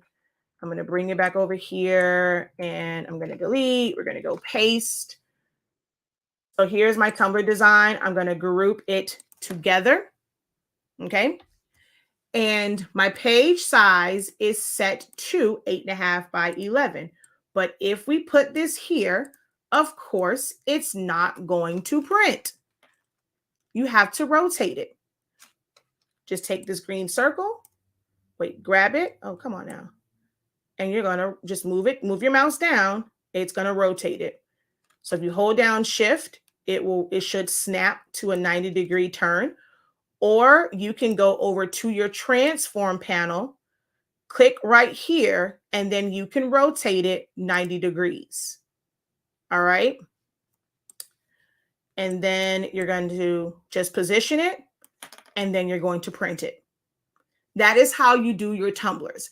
It seems like everybody's kind of doing tumblers, and that I see a lot of questions about like getting the right sizing, or I'm printing for my 20-ounce tumbler. The print is getting cut off. It's not the right size. So hopefully this helps you guys. We have a full playlist for tumbler like designs and setups. So you can check that out over on my YouTube channel as well. Okay, so that's that. Now, the next part is text. And why? Oh, we have two other things we're going to go over: text and why the sizing is off, as well as when you bring in a JPEG and you're sizing stuff, why is it off? And then we're going to wrap up, because these are key things. I'm not teaching all about Silhouette, but these are some key things, like basic things that you guys are missing in like the foundation, like back to the basics. Most of you guys are just coming in and you just need to resize something. I'll even bring in a tumbler template and resize it.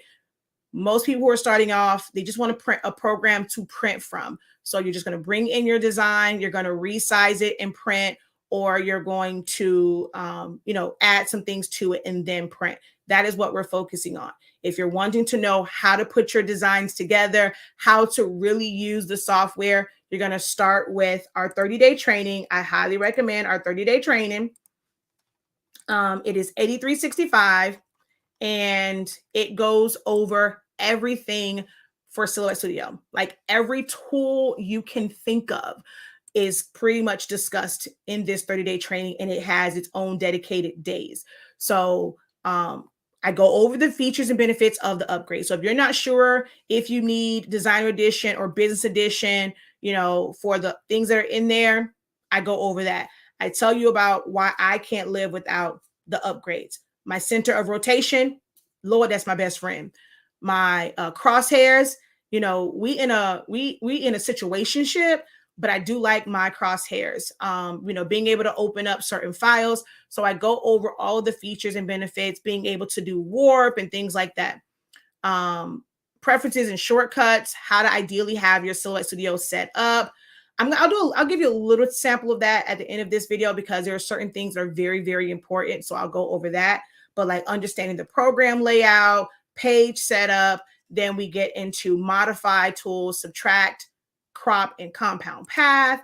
Then we go through the well tool, the divide tool.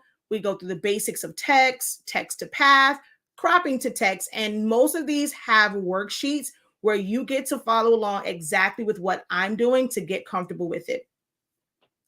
And then you have like your fill tool, your gradients. I show you how to make your own custom gradients, the basics of tracing, trace and detach, a line and shape tool, which comes in handy for text effects and things like that. Line colors and styles, also great for text effects. Your align tool, which you're going to see a little bit about that when we get right now, we do the text. Replicate basics, replicate advanced. That's how you can do 3D text. Edit points, edit points, edit points, edit points, edit points. That's all of you guys' pain points until you take my class. And then offset, image effects. We do some rhinestone, and I show you how to do 2 different size rhinestones. Then we go over the difference between SVGs and DXF files. We do a little bit of hands-on like designing. I'm showing you guys like different ways to do designing. That one is more of a kind of like you can see about like designing. Then we create some templates. I show you how to bring it in, how to measure it or how to scan it, how to trace it, and how to work your templates. And then we have some more designing, Q&As, reviews for any questions that anyone had. So all of that. And we actually had an extra review day because I actually had it scheduled by mistake. So I just honored it, and we had an extra evening day. So you get 30, it's about 32 sessions well over 40 hours of learning content.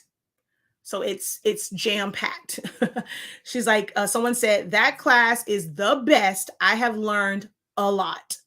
Each time I watch your lives, I learn something new. Thank you for that cropping info. All right, cool beans. Can you all see her steps? You can't see my steps. So that is where you start at. And then if you want to experience the professor live in a class, be able to ask questions and things like that, or you just want to simply learn how to improve your designs. If you feel like you're stuck on how you are designing things, how you are arranging things, like you can't, it's like you may see it in your head, but man, how do I get that to the computer? Like, how do I do that? How do I visualize it? How do I conceptualize it? We're going to go through a couple different styles, and each one, I want you guys to focus on just that particular class, or like whatever we're doing in that one. I want you to focus on how I'm designing it, or why I chose the steps that I did. Why did I choose the layout that I did? Okay. And that is the creative designing crash course. It's 10 days of content. Oh, wait, where is my list? Hold on. I'll tell you guys. It's actually on here. Duh. So each day is at 12 noon Eastern Standard Time. I know it may not work for some of you guys. You can probably, take your lunch a little bit early. But when we did the evening classes, y'all ain't show up. Y'all show out at the 12 o'clock class. The 6 o'clock class, y'all don't really show out, but I am doing the review for Silhouette Studio and Shopify in the evening next week and the week after that. So those will be in the evening, but this crash course is it's 12 noon Eastern Standard Time, because that's when y'all show up and show out. When we did the 30-day training, we had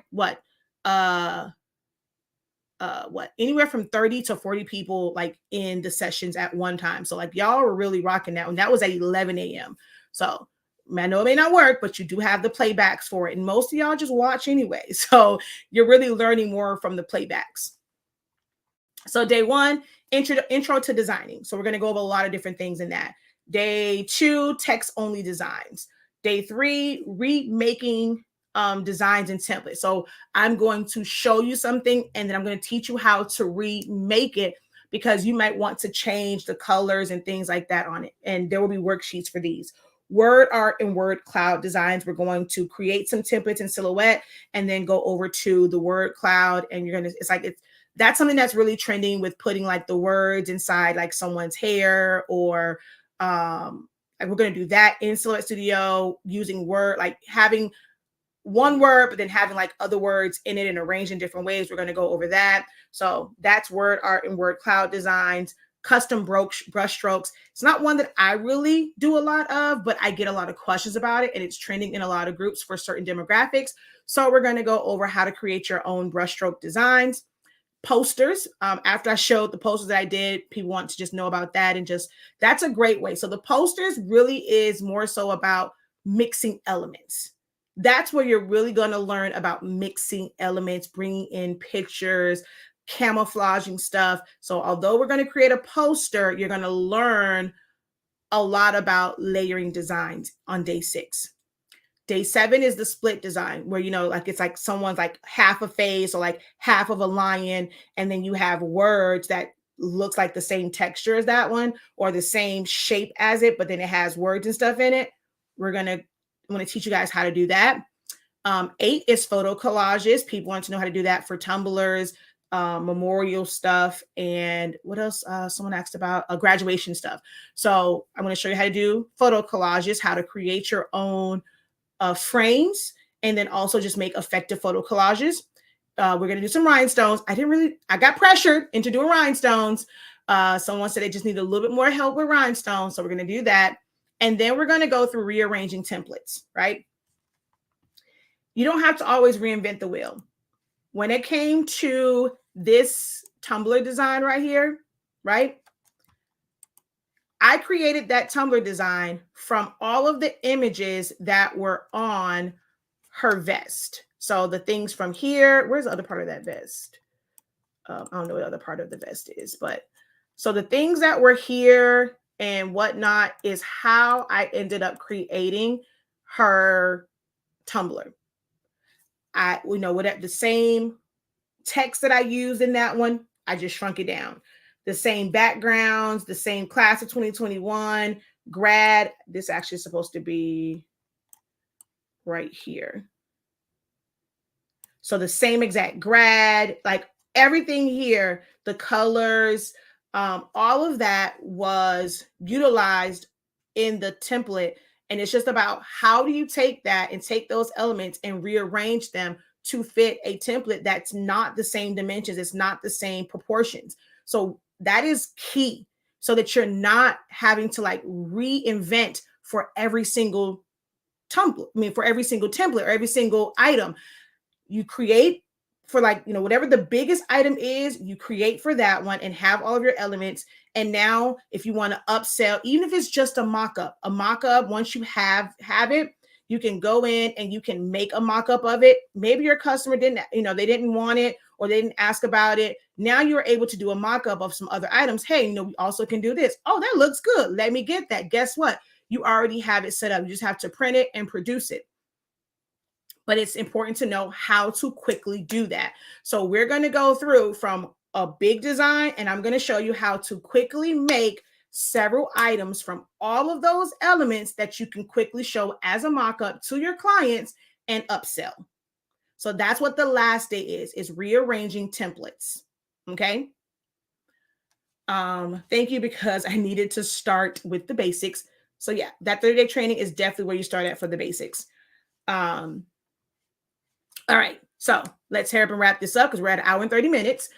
We're going to come back over here and we're doing text, right? So we're going to come to the A on this side and you're going to click on your screen, okay? It's going to give you a flashing blue light or blue line, and you're going to start to type out your text. So HSINK365.com.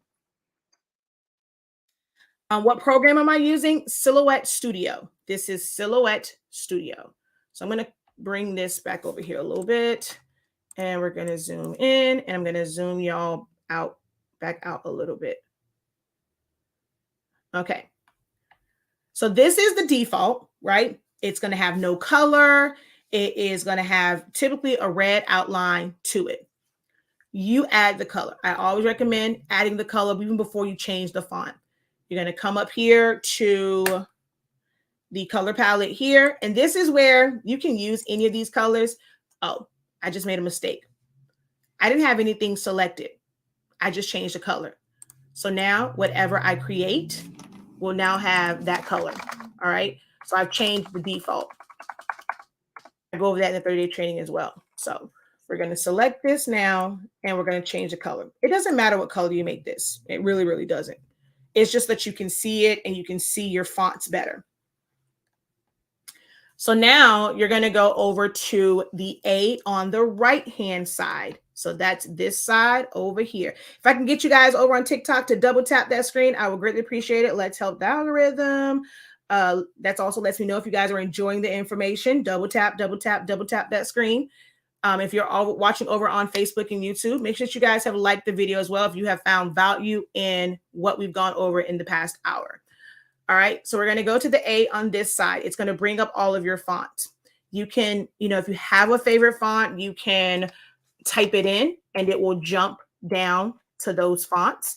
And then you can click on it, or you can use your arrow and just go up and select different fonts. Okay. So I'm going to go to, let's do one that I know has a lot of hanging letters. So let's go to I love glitter. Actually, you know what? No, let's do Samantha. So Samantha font. And oh, hold on. I want you guys to see something. Okay. So you see how that box looks for I Love Glitter, right? I'm going to go to Samantha font.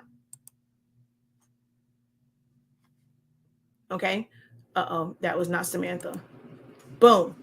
Do you see how big that box got? Do you see how big that box? So I'm going to go to a different. I'm going to go here. You see it's a little bit closer to the letters. It's still not quite right, but it's closer to the letters. But if I go to Samantha, where does all this extra space come from? All of this extra space is here because Samantha font has a lot of glyphs that go very high and that also go very low.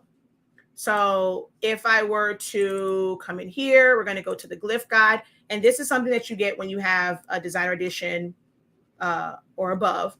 So I'm going to come down here to some of these like amazing glyphs, and we can go like this, right? So you see how low that comes down? Your text box accounts for whatever is the lowest to whatever is the highest. So if I were to take this H and change it out for, let's say, this one, it's still not even that high on that one. I still have some space. It is accounting for all of the possible characters. So your bounding box is going to be humongous. So we're going to click off there. We're going to click, I'll get rid of that. And we're going, actually, no, you know what? Let's make a duplicate. And we're going to delete HSI. And then up here, I got to add my S back. And we're going to change this font to something else. Okay, let's just change it to that one. Now, right now, this says that it is 1.381 by 5.428. Okay, but that's not the true size of this because we have all of this extra space. If you want to be able to continue to like change out the font, change out the text, you have to make a box of whatever size that you want it to be. Now, there is something, there is something very important that you guys should know about text, which you will find out if you enroll in the crash course. When it comes to text and how to size it, knowing like what part of the design you should be sizing it to. You know, if you have long letters, like should it be 3 inches? Should it be like the width of it? What, you know, if it's only 3 letters and another name has 10 letters, which one do you size to? Those are all going to be very important things that you guys need to know about designing, especially if you do like back prints. You know, we're still in the sports season. So if you're doing something for someone that wants to wear a shirt to their child's football game or basketball game or volleyball game, and okay, how do I adjust their names? How do I adjust this number? We're going to discuss that in the design class. Okay. All right. So I'm going to duplicate this. And if you want it to be a specific size, so I'm going to make a box. We just talked about this the other day. I'm going to make my height 2. So I made my box. I'm going to come up here to the top. I'm going to make my height 2. Okay. I'm going to take this and I'm going to increase it until my letters fit inside this box. So I actually should take it down some because of my K. So I'm going to shrink that down to where my K fits inside this 2-inch box. All right. So that's within there. I'm going to take this one and I'm going to stretch it. I'm going to make it to 2 inches. So I'm going to I'm going to click here and I'm going to just drag my arrow up until I'm to about 2 inches. Now, what you will notice is if you look at the top, I'm going to click on the box. I have width and height. When I click on the text, I don't have width and height. You cannot make text a specific height or a specific width when it's in text mode. Well, at least not from like the top. I mean, if you go over to your transform panel and you go to scale, you can do it from over here, but it's not going to show up at the top. So I can lock this in place and I can make my height 2 and it will adjust. So this I put in 2, but that's definitely not 2 inches. This is where you guys are like, oh, I set it for 2 inches, but it came out much smaller. What did I do wrong? You had it still in text mode. If I were to take this and convert it to path, ungroup it, weld it, this is a script font, so I can weld it, I can convert it to a path, or because my dot is in the wrong spot, I would most likely ungroup it so I can move the dot to the middle, and then I'm going to select it and weld it, okay? And some pieces are loose, so now I'm going to group it. So I will ungroup, adjust, weld, group. It is telling me that this is actually only 1.239. This is what happens all too often when you guys are designing and you think that you are sizing it to the correct size and it comes out too small, especially with text. You have to make it where it is now a path.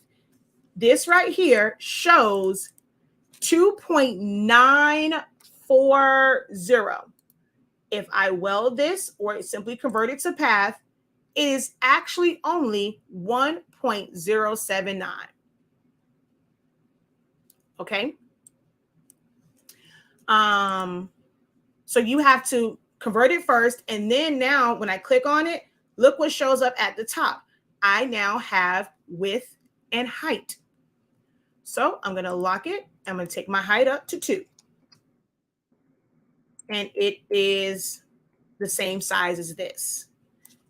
When you are doing text, you have to either convert it to a path by clicking convert to path, ungrouping and grouping it, welding it, making it a compound path, releasing a compound path. They all do different things, which is broken down in my 30-day training. So you have to do one of those to make it where it is a path. Once you do that, though, you cannot ever change the text. So my students know, if you have taken a class with me before or you've been on my live videos, when we are designing, what do we do? What do we always do when we are designing?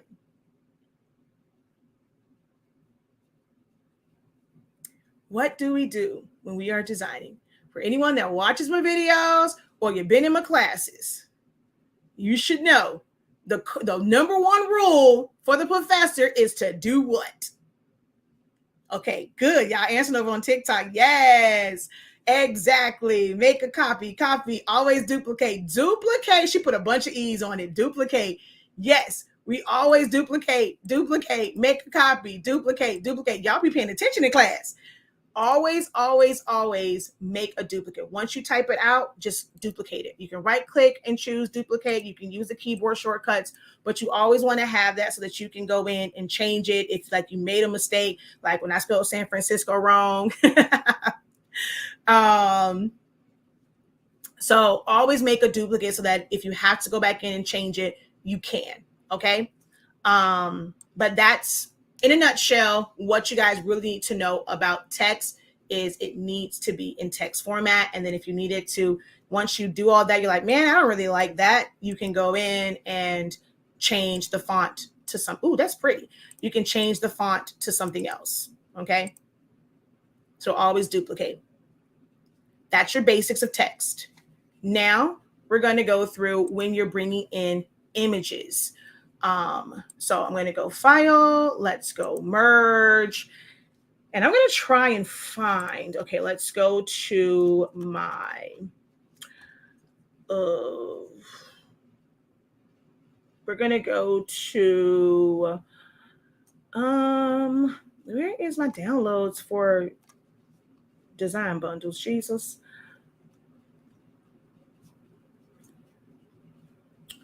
Downloads, PNG tree. Where? Okay, designbundles.net files. So I was like, dang, where the files at? Okay. Breast cancer SVG bundle. Rainbow animal print. Let's go view large icons. This is not my right folder because I have way more than what's in here. Okay, I'm missing something. All right, because where's my autism stuff? Where's all that stuff? Okay, let's just go Christian Sublimation Designs. And we're going to go here. And we're going to go As for Me and My House. Let's just click on that one. All right. So this is going to open up.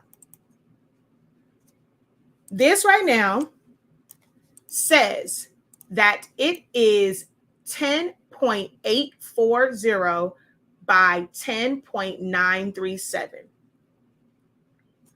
But when someone designed this, what they end up doing is on their Photoshop or on their Procreate, on their Illustrator or whatever, they had their canvas size and they put the design there, and with all those extra transparent pixels, they saved it. So what you are getting, which I'm going to kind of come over here, I'm going to open up the same one. We're going to go over to File. We're going to go to Open. Mommy, it's loud. It's going to feedback or it's going to echo. We're going to go to Quick Access, and I'm going to go for as far as Me and My House, right? So this is what they end up doing is they have this design. I'm going to actually center this because that was driving me crazy. The fact that they saved that with it not being centered, there was like a lot of space on one side and not the other. So they have this, right? When they save it, it is not going to save to the top of the A, the bottom of the D, the side over here, and then this tip. It is going to save the size of this entire canvas. But they made the canvas bigger, and there's reasons why you make the canvas bigger, especially if you're doing like brush strokes and stuff like that. Now, had they gone to image and then trim and trimmed away all transparent pixels, it would have saved in the correct size. And all you had to do was size it. But because that's not how they did it, you end up with a design that has, I'm going to use my pencil here. Wait, hold on. Let me put a box around this. You end up with a design that has all of this extra space that's going to affect the size of your design. So here you are, you're like, okay, I have this. It is sized to 10 inches. You print it out. It don't match. And when you're trying to cut something and you size it from this, you wanted to create a cut file, it didn't match. In Silhouette Studio, in order for you to have this be the exact size, you can, again, do one of two things. You can make a box that is 10 inches. If you don't want to trace it down, you can make a box, and we're just going to go 10. We're just going to go 10 by 10. And I'm just going to make it where it's 10 inches in height. So I'm going to take this and put it to the A to the top of that box. And I'm going to stretch it until the D comes to the bottom of that box. And that will be 10. But the actual design says that it is 11.61 by 11.261. But the design itself is actually 10 inches in height. And that's kind of annoying. Nobody want to deal with that. So what you do in Silhouette Studio, even if it is a transparent background, especially if you are doing sublimation, you need to trace and detach. You have to trace and detach even for a PNG so that you can have the exact size. We're going to come over to the trace window, which is the one that looks like a little butterfly for those on TikTok, because I'm not going to just kind of go back over there again, but it's going to bring up this menu. You're going to go select trace area. We're going to put our box around it. It's going to look kind of cuckoo crazy, right? You're going to take your threshold up until all of the edges are masked in yellow. You're not looking for the middle parts of this to, oh, that's what it was picking up on. I was like, in Photoshop, what was on this side? But there's like a little speck, like literally right there. And sometimes you don't even realize that either. It might be like way off to the side, and that's going to also mess with your sizing. So there's literally this one little speck right here that's so weird. So you want to take it up until all of your edges are masked in yellow. And then you're going to go trace and detach.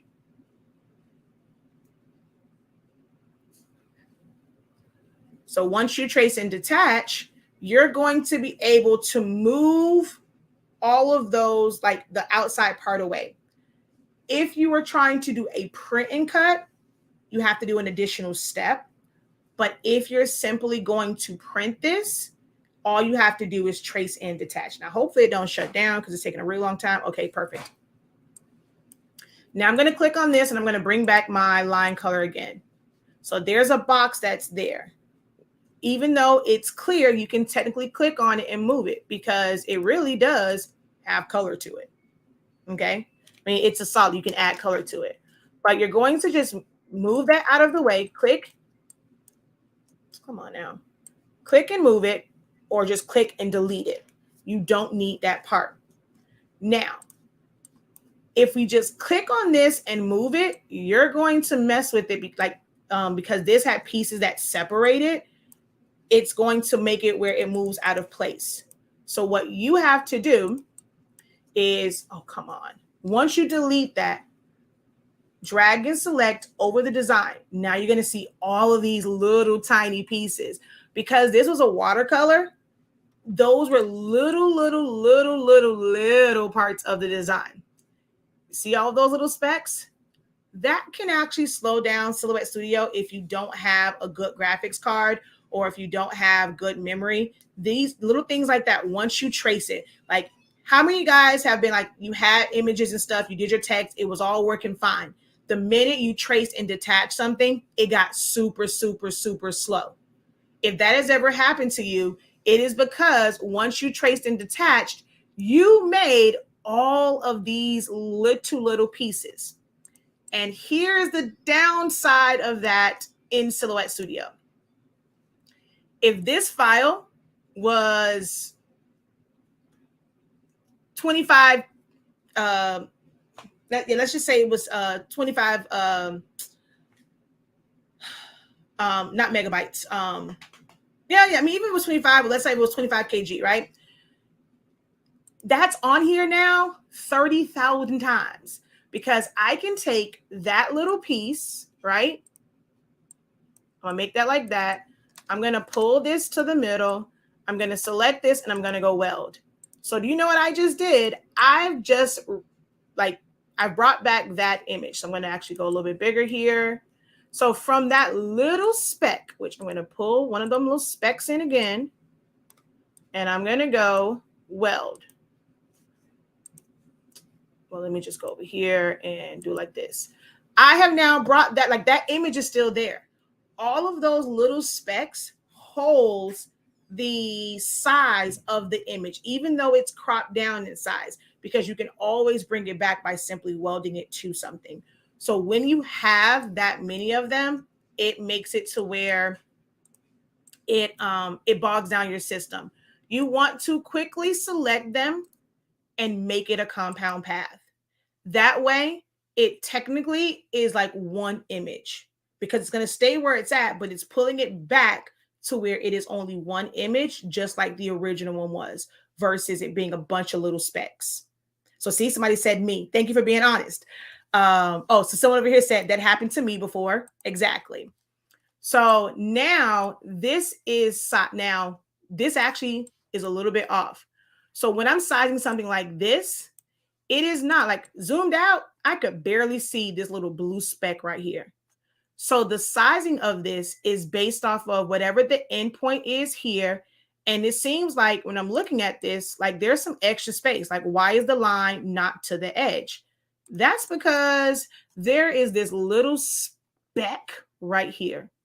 So how we're going to get rid of that? I'm just going to double click, bring up my edit points, hold down shift, drag and select over those, and just delete point. I mean, you can release compound path again, but just deleting the points works just as good. So you'll double click, bring that up, and you're just going to go delete point. And then we can select here. If we didn't want those like in there, we can select them and delete point. Or before you make it a compound path, just go and like see right now, it's acting kind of funky because it's a lot of spots. I don't know why mine is going that slow, but yeah, that's a really big file. All right. So that's that. But now when you size it, you can make this exactly 10 inches high, and it's going to be 10 inches high. That is one of the major things I see when people say it's not lining up, especially if you're going to try and do sublimation to glitter. You want to trace and detach first. You want to size it to the size that you need, and then you can make a duplicate and simply make that all black. This is, well, it's another step, which we're not going to go over that. This is just the beginning stuff. There's a whole nother video I have about how to size it and how to remove the inner parts. But this is what you would cut your vinyl from for this to line up. If you wanted it to be an offset and it's not lining up exactly, this right here is what you would offset. And then we're going to apply. And I'm just going to select that one and the original one. I'm just going to weld them together. So we're just going to select this and we're just going to weld it and then group it. So I'm going to make it white. So that would be your offset, and you would cut that from your glitter HTV. And then this, bring to the front, would sit on it like that inside the offset. Okay. If you wanted to cut HTV and didn't want it to try and cut all those little specks, that's what you would have to do. All right. She says, wow, that explains everything. Awesome. Glad that helped. All right. So if you guys have any that was everything I needed to go over. 2 hours. I just gave y'all a whole 2-hour class for the free 99. So make sure y'all at least give this video a thumbs up. At least show some love. At least, drop a thank you comment to help the algorithm. Share it out with someone. If you're on YouTube, you can always send a super chat, or there's some information in the description. But I like digital currency. I like for you guys to share. I like for you to share with others when you're in groups. Say, yo, I know this girl named Shakia the Professor. She is the bomb.com when it comes to silhouette. Every question you have, she can answer. Go get her classes. Go get her ink and paper. I like that kind of support. If you enjoyed it, make sure that you share, show some digital love, spread the digital currency by just liking, sharing, recommending someone, tagging someone in the video, recommending someone to come over to the TikTok, join me on my lives. Someone says my classes are fire. Amazing. Thank you for that, Diva Tumblers. Also, a great way to say thank you, sample our products. We have a sample pack. We can't sample ink, but you can sample our paper. So we do offer 20 sheet sample packs of the fast dry and the tacky. So if you just want to try it out, if you don't know, we have that change the game sublimation paper. Our paper allows you to sublimate as low as 365 degrees, as fast as 30 seconds.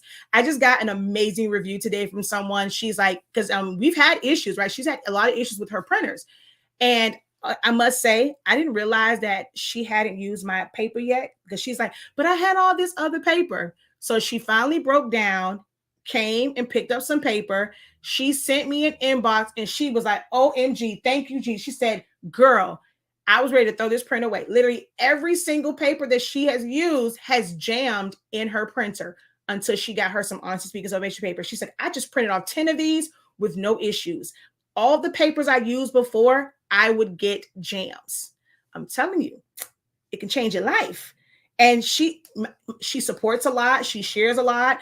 I end up getting a new client from her because she told Love, yo, I know this girl. She knows this stuff. Now I've been stuck with him and he's been stuck with me for a year. That is my boo thing. He lives by our paper. He increased his prices because his colors were more vibrant with our paper. He was able to get stuff done faster, like get his orders done faster. So he is HS Ink all day, every day. He comes to get at least 2 packs every couple of days because he goes through that much of it. And so she recommended him, and he's been a very loyal customer, but she had actually never actually tried the paper because she had so much of like other papers. And she's like, girl, I'm coming back tomorrow to come get the fast dry. So I'm telling you, it's absolutely incredible. It does what it says it's going to do. And then she went to go press, and I was like, did you do 460 seconds? She's like, yeah, that's what I always do. I said, okay, look, don't put no butcher paper in the middle. Don't put no butcher paper on top. Adjust. I say, you don't have to adjust your temperature because you have to wait for it to go down, but just press in 30 seconds. So I was on the phone with her when she did that. She was like, oh my God. She said, I'm about to get this job done so much faster because it only takes 30 seconds with our paper. So definitely head over to the website. If you want to say thank you to me, but it's also helping you. You're going to get an amazing product. Try the sample pack, or you can get the fast dry. Very, very reasonable price for the value and like what you're going to get from it. 365 degrees, 30 seconds. And I think someone just left a review and said it really does work. I'm not sure which size paper she got, but someone left a review and was like, it really does work in 30 seconds. I thought I approved it. I always make sure I keep HS sublimation paper in stock, no cover sheet needed, and I never get ghosting on my presses, even if I don't use heat tape. Best ever. So definitely check out the reviews. These are not paid for reviews, and I'm not sure which one she wrote it on, but I know someone said she's like, wow, it really works in 30 seconds. But price-wise, 8.5 by 11, $20.30, $36.65. All of our prices always has 30 or 365 somewhere. So you can, and same thing with our classes. A single day class, $23.65. A 2-day class, $33.65. A 10-day class, $113.65. So definitely check out the site. Go through the classes and playbacks and see if there's something there that interests you. We have memorial classes, text effects boot camp, how to create your own SVGs.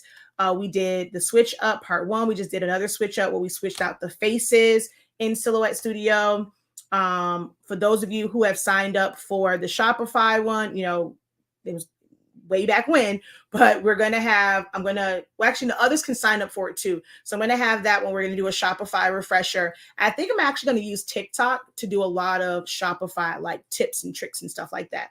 So there's a lot of different classes on there. Some of these, this is actually supposed to be discounted because this is a really old class, and some of these are going to go away forever because we're going to go into 2023, and there's going to be a new lineup of classes so that you can attend live. So this is actually supposed to be on sale. Don't buy that one because it's going to change the price of it because it's the old one. Because come 2023, all of these will actually be done over into it. All right. She said, I can press at 385 for 45 seconds with my Easy Press 2. Her paper is amazing. I use your sub and pigment ink. I have all 3 sizes of your paper. It's the best. Thank you guys for that. Our YouTube is, honestly speaking, so it's the same name that's on our paper. So that's one YouTube channel. And then Silaholics Anonymous is the other one, which I keep forgetting to post my Linktree. Let's put my Linktree. Mommy, call my husband. I don't know, he calling me. So let me do I keep forgetting it. And I kept telling someone to remind me, and they will remind me, but I would forget. So let me go over here real quick, and I need to grab my Linktree. Helpful.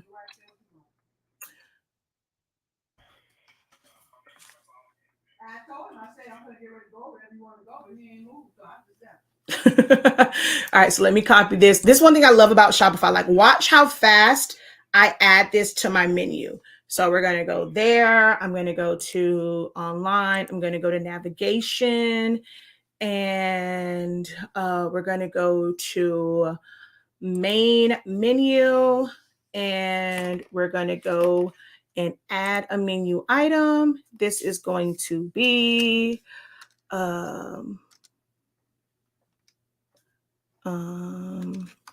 HS Ink. No, I think it's the Professor Linktree is what it says. The Professor Linktree. And then I'm going to put the link in there and we're going to add it and save. Now watch how fast that saves. I keep forgetting to put this on here. So we're going to refresh. Okay, wait, we gotta wait a little minute. Oh wait, did I save it? Hold on.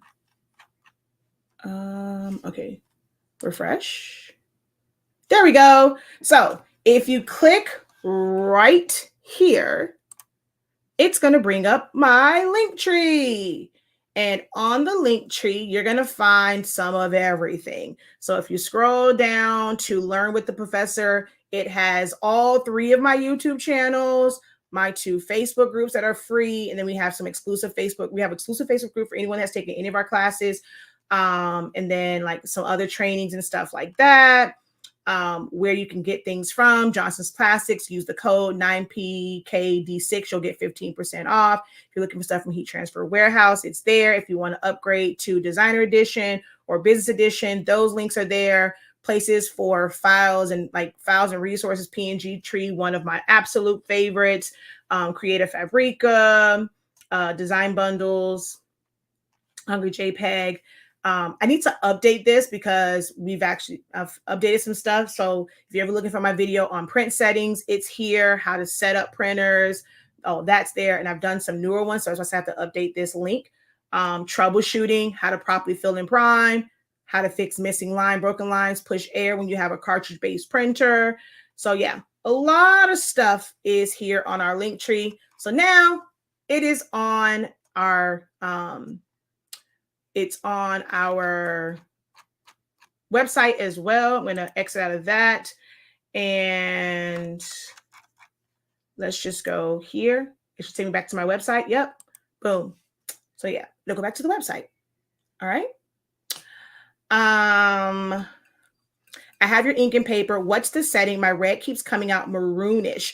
So that is not necessarily from the paper. It's not really necessarily like a setting. It's based off of the color that you are choosing. Give me 1 second. I'll come back to that. I went over that already, but you can always go to the listing.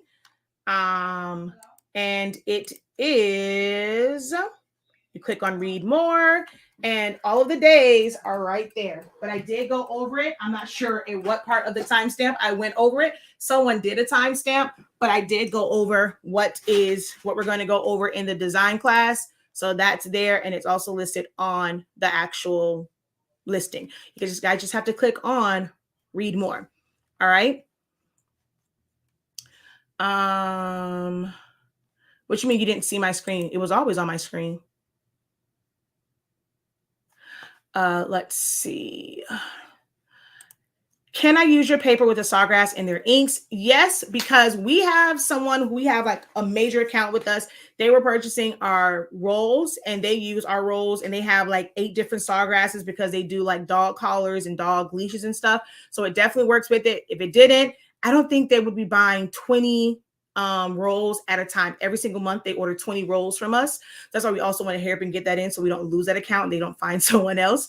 But they literally order 20 rolls from us, anywhere from 15 to 20 rolls like every month and a half. So it definitely works with Sawgrass printers because he told us they use Sawgrass. I was trying to set mine up. I can't find the ink. At some point here, I will show you guys how to print it from a Sawgrass. But yes, it does work. I have several people that have Sawgrasses and they use our paper. I just don't know exactly which setting it is. But if you post that question in my Facebook group, one of them should be able to answer for you. And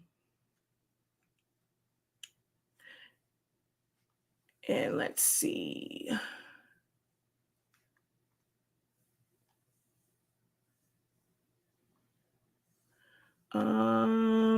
Only use HSINK paper and tape. Totally awesome. Love the paper. Thank you for the great info. The best. I got my class. Thank you so much.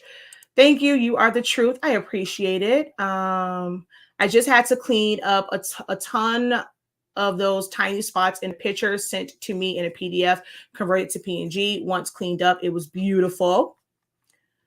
All right. So for you, we kind of went over this, right? I'm going to flip it around so that you guys can see, so that those on YouTube and Facebook can see me also. But we just discussed this, right?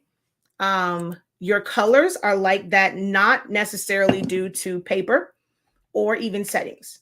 If you are using a EcoTank printer, your colors are naturally going to be different and a little bit off because it's made to use a different type of ink. I promise I will not bore y'all with ink talk again. Y'all know I geek out about ink talk. I love talking about ink, but I'm not going to bore you again with the differences in the ink, but just know that EcoTank printers produces different colors. This is an EcoTank, and like the quality of it, the resolution, this is from my 7820. So you can see that certain colors, like it's a lot more vibrant because this resolution is higher than this one. Certain colors will be different. So let's go to,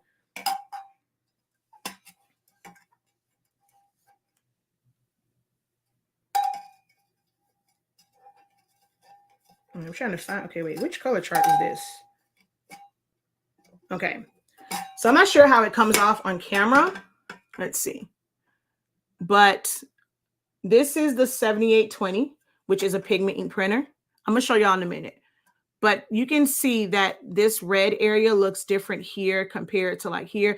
I mean, it's a little bit different, but certain colors will look different. Look at how different the color is on this one, on that row. So what you have to do is, if you are filling in the colors, you must use a color chart. No way around it. You got to use a color chart. And you are going to print it out, sub it. If you're doing hard substrates, I recommend a tumbler. I also recommend that you press it to some sort of fabric. Just scrap polyester fabric. If you have an old shirt that you messed up on, do it on the back. You can do felt. You can do it on a Dollar Tree pillowcase. You can do it on a microfiber pillowcase. You can put it on whatever. But I highly recommend that you put color charts so that you can actually see the output of the color. And as you are designing, hey, this is the red that I want, and I'm going to fill it in. And if you use reds a lot, you're going to save it to your color palette. That way, it's always that color when you press it. If it is a design that was designed by someone else, you really can't do much with that. You can play around with your settings by like taking out magenta or adding magenta, adjusting your yellow. But that's where you're going to have to do a lot of sample prints with adjusting it, writing it down, and then always using like those settings, playing around with your saturation.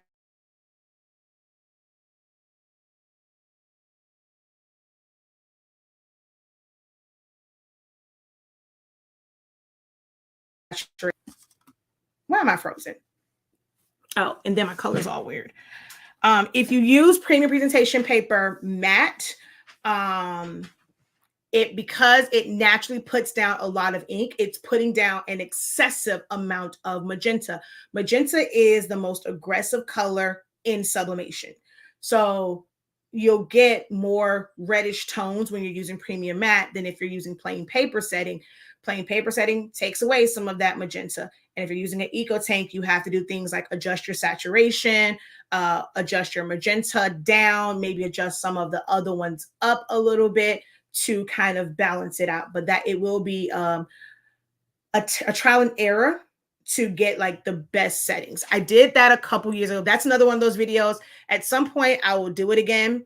But when I did that one, I was using an ink and stuff that I don't use anymore, and we don't promote anymore. So I have to redo that one where I was showing how you can actually, to be honest, that exact same image that I did when we got our ink and paper, I printed it out on the same exact settings, and I didn't have to do all the other stuff. See, on the other ink, it was like some stones, and they came out brown instead of like silver rhinestones. But when I did it on mine, it was silver. But I will do something similar, just showing you how if you adjust the settings, it will give you better results. So I'll show you how to adjust your print settings in a later video. Okay. I did a lot of testing for our ink and paper, exactly. So where I know what it takes for that. Do you have a YouTube on ink? On ink, such as what? Like, I'm not sure what you mean as far as a YouTube on ink. I mean, I've talked about why I'm not a big fan of EcoTank printers because of the type of ink that they use, and you're going to get colors that are off. Things like certain reds, magenta, like hot pinks, lime greens, teals, they just don't print well when you're using an EcoTank printer with Sublimation ink in it. I have always used the hex code since taking your Sublimation course. I love it. Is your Sublimation ink be on sale? So because it was Formula B, we're trying to get rid of it because it was for EcoTanks. It was always less than the signature ink, but we are limited on that. Once that goes away, it's not coming back. That was a set that it just wasn't our signature color. And I hated the labels that they put on there because I'm like, it's supposed to look like this. And I'm a stickler for presentation, but hey, it was sent here. We're gonna make some money off of it. And it came out like this with this stupid black line, and it was like all cut weird, as if like we put these on here ourselves and we didn't have a whole manufacturer. So I was like, oh, we don't do the ghetto. This is ridiculous. But my husband was like, man, we got all this ink. It needs to go somewhere. Either we're gonna trash it or we're gonna sell it. It still produces the same. I did a whole video showing that it doesn't. Well, this is pigment ink, so don't mind this. But the Formula B and the other, it's like a slight difference. But with EcoTank printers, which is what we advertise it for anyway, it's going to be the same. So we have some of that available still, and you can get it for a discounted price if you use the EcoTank printer. You are welcome. All right, y'all. It is 2 hours and 15 minutes, longer than I planned on being on, but hopefully it was helpful for you guys. MJ is on his way to basketball practice, which means I'm on my way home, and I shall talk to you guys later. So little thing to, you know, for you guys to be on the lookout for. Even's gonna do them, but I'll probably do like one or two. We got our first set of DTF prints. So for this large order that I'm doing, they have 7 shirts. One set is front and back, and then the other one is just front. So I had to order DTF print. So if you want to see me do my first DTF set of prints and see my review and like how I like them and all that stuff, I know they use a commercial DTF printer. They have the STS one. So Design in Silhouette Studio. I realized I effed up though. I was supposed to remove the black and I didn't because it's going on a black shirt. So that part's supposed to come from the shirt. I don't know how that's going to be once they wash it and like seeing that black stand out, but we got our first set of DTF prints and it all came out. Remember I showed you guys about saving it and doing it as a PNG and all that stuff. It worked out amazing. These are the ones I showed you guys and I saved them all. And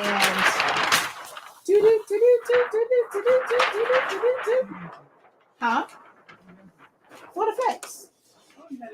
Yeah, Fort Effects does these. Keisha uses it all the time, but this is my first.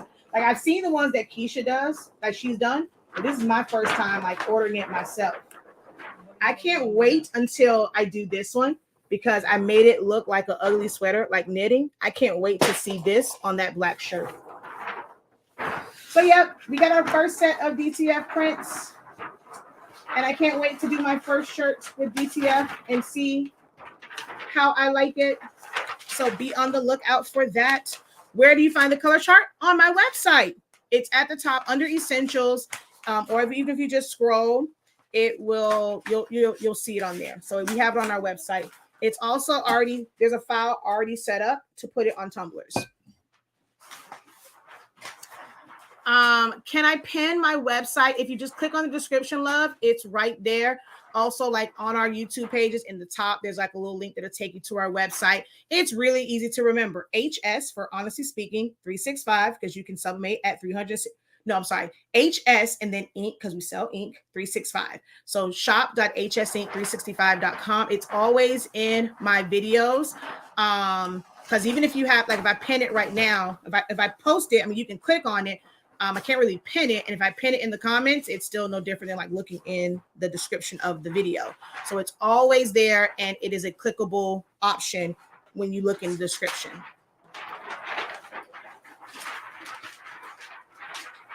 All right. Shop.hsink365.com. She says, I follow like a stalker. All right, hold on. Let me put it at least put the banner up so you can see. There you go. Shop.hsink365.com. I was looking at an Epson 3843. If that's if you're getting an Epson 3843, I'm not sure if that's an EcoTank printer or a workforce printer. If it's a workforce printer or something that uses cartridges, you just have to make sure that someone sells the cartridges for it for you to use. You can use any ink. It's going to have somebody find the cartridges. If it's an EcoTank printer and it costs more than $229, do not buy it because it's not, if it's an EcoTank, you're going to get features that you don't need. I just did a whole video about this, 3 hours yesterday, talking about sublimation printers, eco-solvent printers, DTF printers, all that kind of good jazz. I talked about it yesterday. Regular prints for stickers and labels. So if you're using it for sublimation, it's an EcoTank printer. It doesn't give you any like if you do that compared to like the lower model ones, the features that you're paying extra for are things that you don't need for sublimation. Now, if you need them because you don't have a printer that you can fax from, if you need a fax, then get it. If you have something where you need an automatic, if that one has automatic document feeder, you can use it. But if it's just for printing, get one of the ones that's $179 to $229. Don't pay $300-$400 for that printer because you're not going to get any better printing features than the cheapy ones.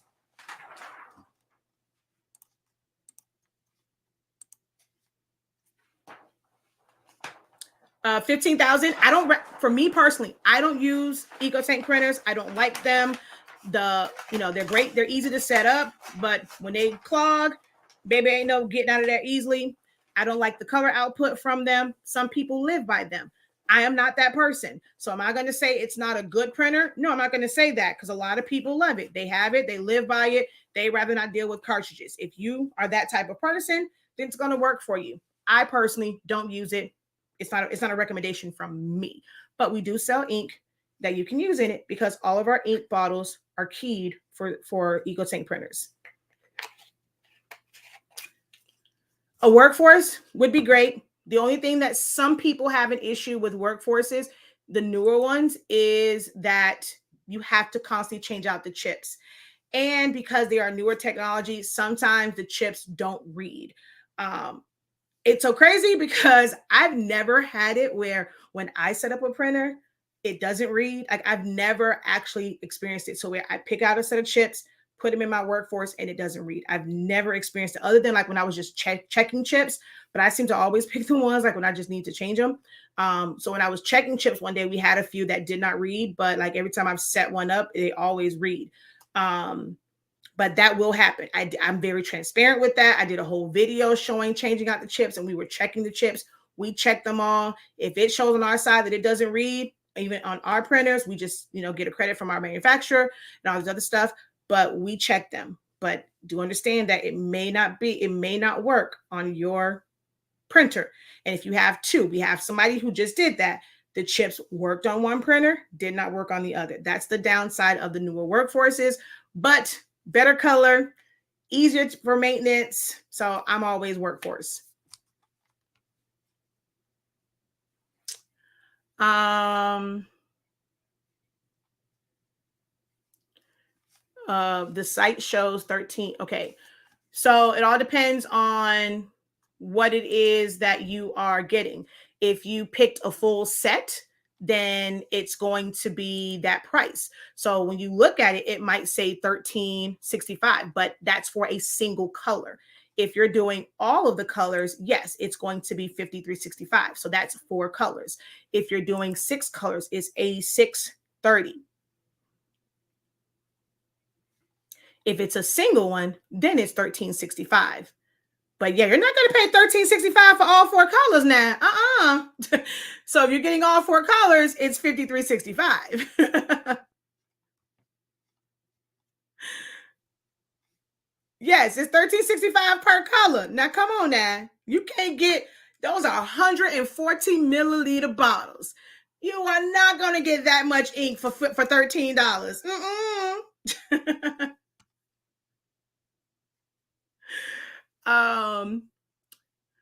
Do you always have to buy chips when replacing ink? So not necessarily replacing the ink, But once it shows an X and the chip is no longer any good, then you have to change out the chip. When it says low ink, you continue to print until it says cartridge not recognized, and then you switch out the chip. But it's not whenever you're replacing ink. Although when you replace the chip, it's good to top it off.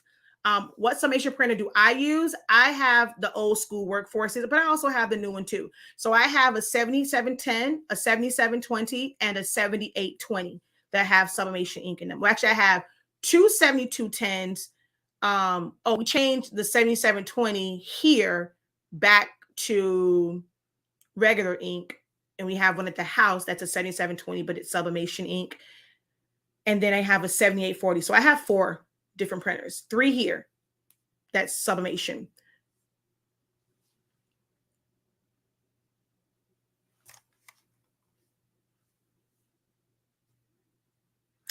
You won't know that until you put it all in. I can't tell you, what that is because you choose which shipping and all that. For international, we only do DHL. So it's whatever price. It's based off of the weight of it. So you would have to just put it all in your cart, get to shipping, and you'll see how much the shipping is. I can't tell you that. We don't have a flat rate for shipping. It's automatically calculated based off of the items that you have in your cart, because we have weights on everything.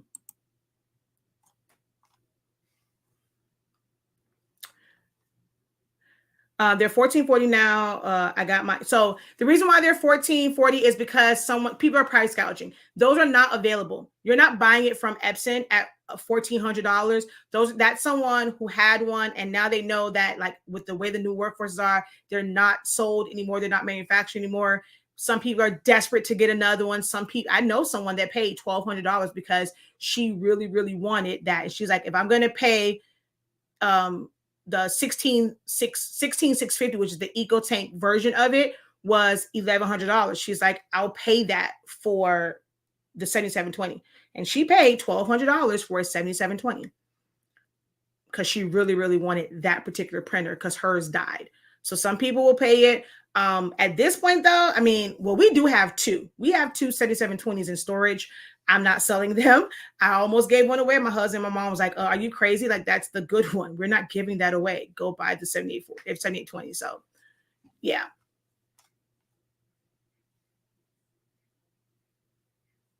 Yes, it will be before final payment. Correct. Yeah, like, so if I add this to my cart and then I go to checkout, and I'm going to go sign in. I am not a robot. Oh, wait. Bridges. 1, 2, 3, 4. I'm not a robot. So once you go in through here, you're going to have all of this. It's going to say down here, continue to shipping. Okay. So if you click on express checkout, you're not going to see it. But if you put in continue to shipping, okay, 754-333-335. Continue to shipping. It's going to tell you what the rates are, or, it tends to show me local, but it'll tell you what the rates are based off of wherever you're at. So, and then you continue to payment. All right. All right, y'all. She says, I love my 7710 going on 4 years. Yeah, I've had mine. Because I use mine for pigment ink as well, for chip bags and centerpieces and stuff. I've had one for probably about 5 years and another set for like 4 years. So yeah. All right, y'all. For real this time. Thank you guys so much. Thank you guys for sharing over on TikTok. Thank you for everyone that shared over on Facebook. Thank you for the love, the likes. We got up to, I think those likes for 3 hours, 2,000. Either I had y'all really captivated to where you couldn't tap on the screen. I don't know what's going on. 3 hours, 2,000 likes. Y'all was tripping over here. My magenta went out on my 7720 pigment ink, and there's no way for you to get it back. So have you tried new cartridges? Have you done push air? Have you done all that and it's just not working? You can always, that's the joy of workforce printers. they sell them, and it's like they're not expensive. You can change out your print head on the Workforce printers because it's easier to get to them.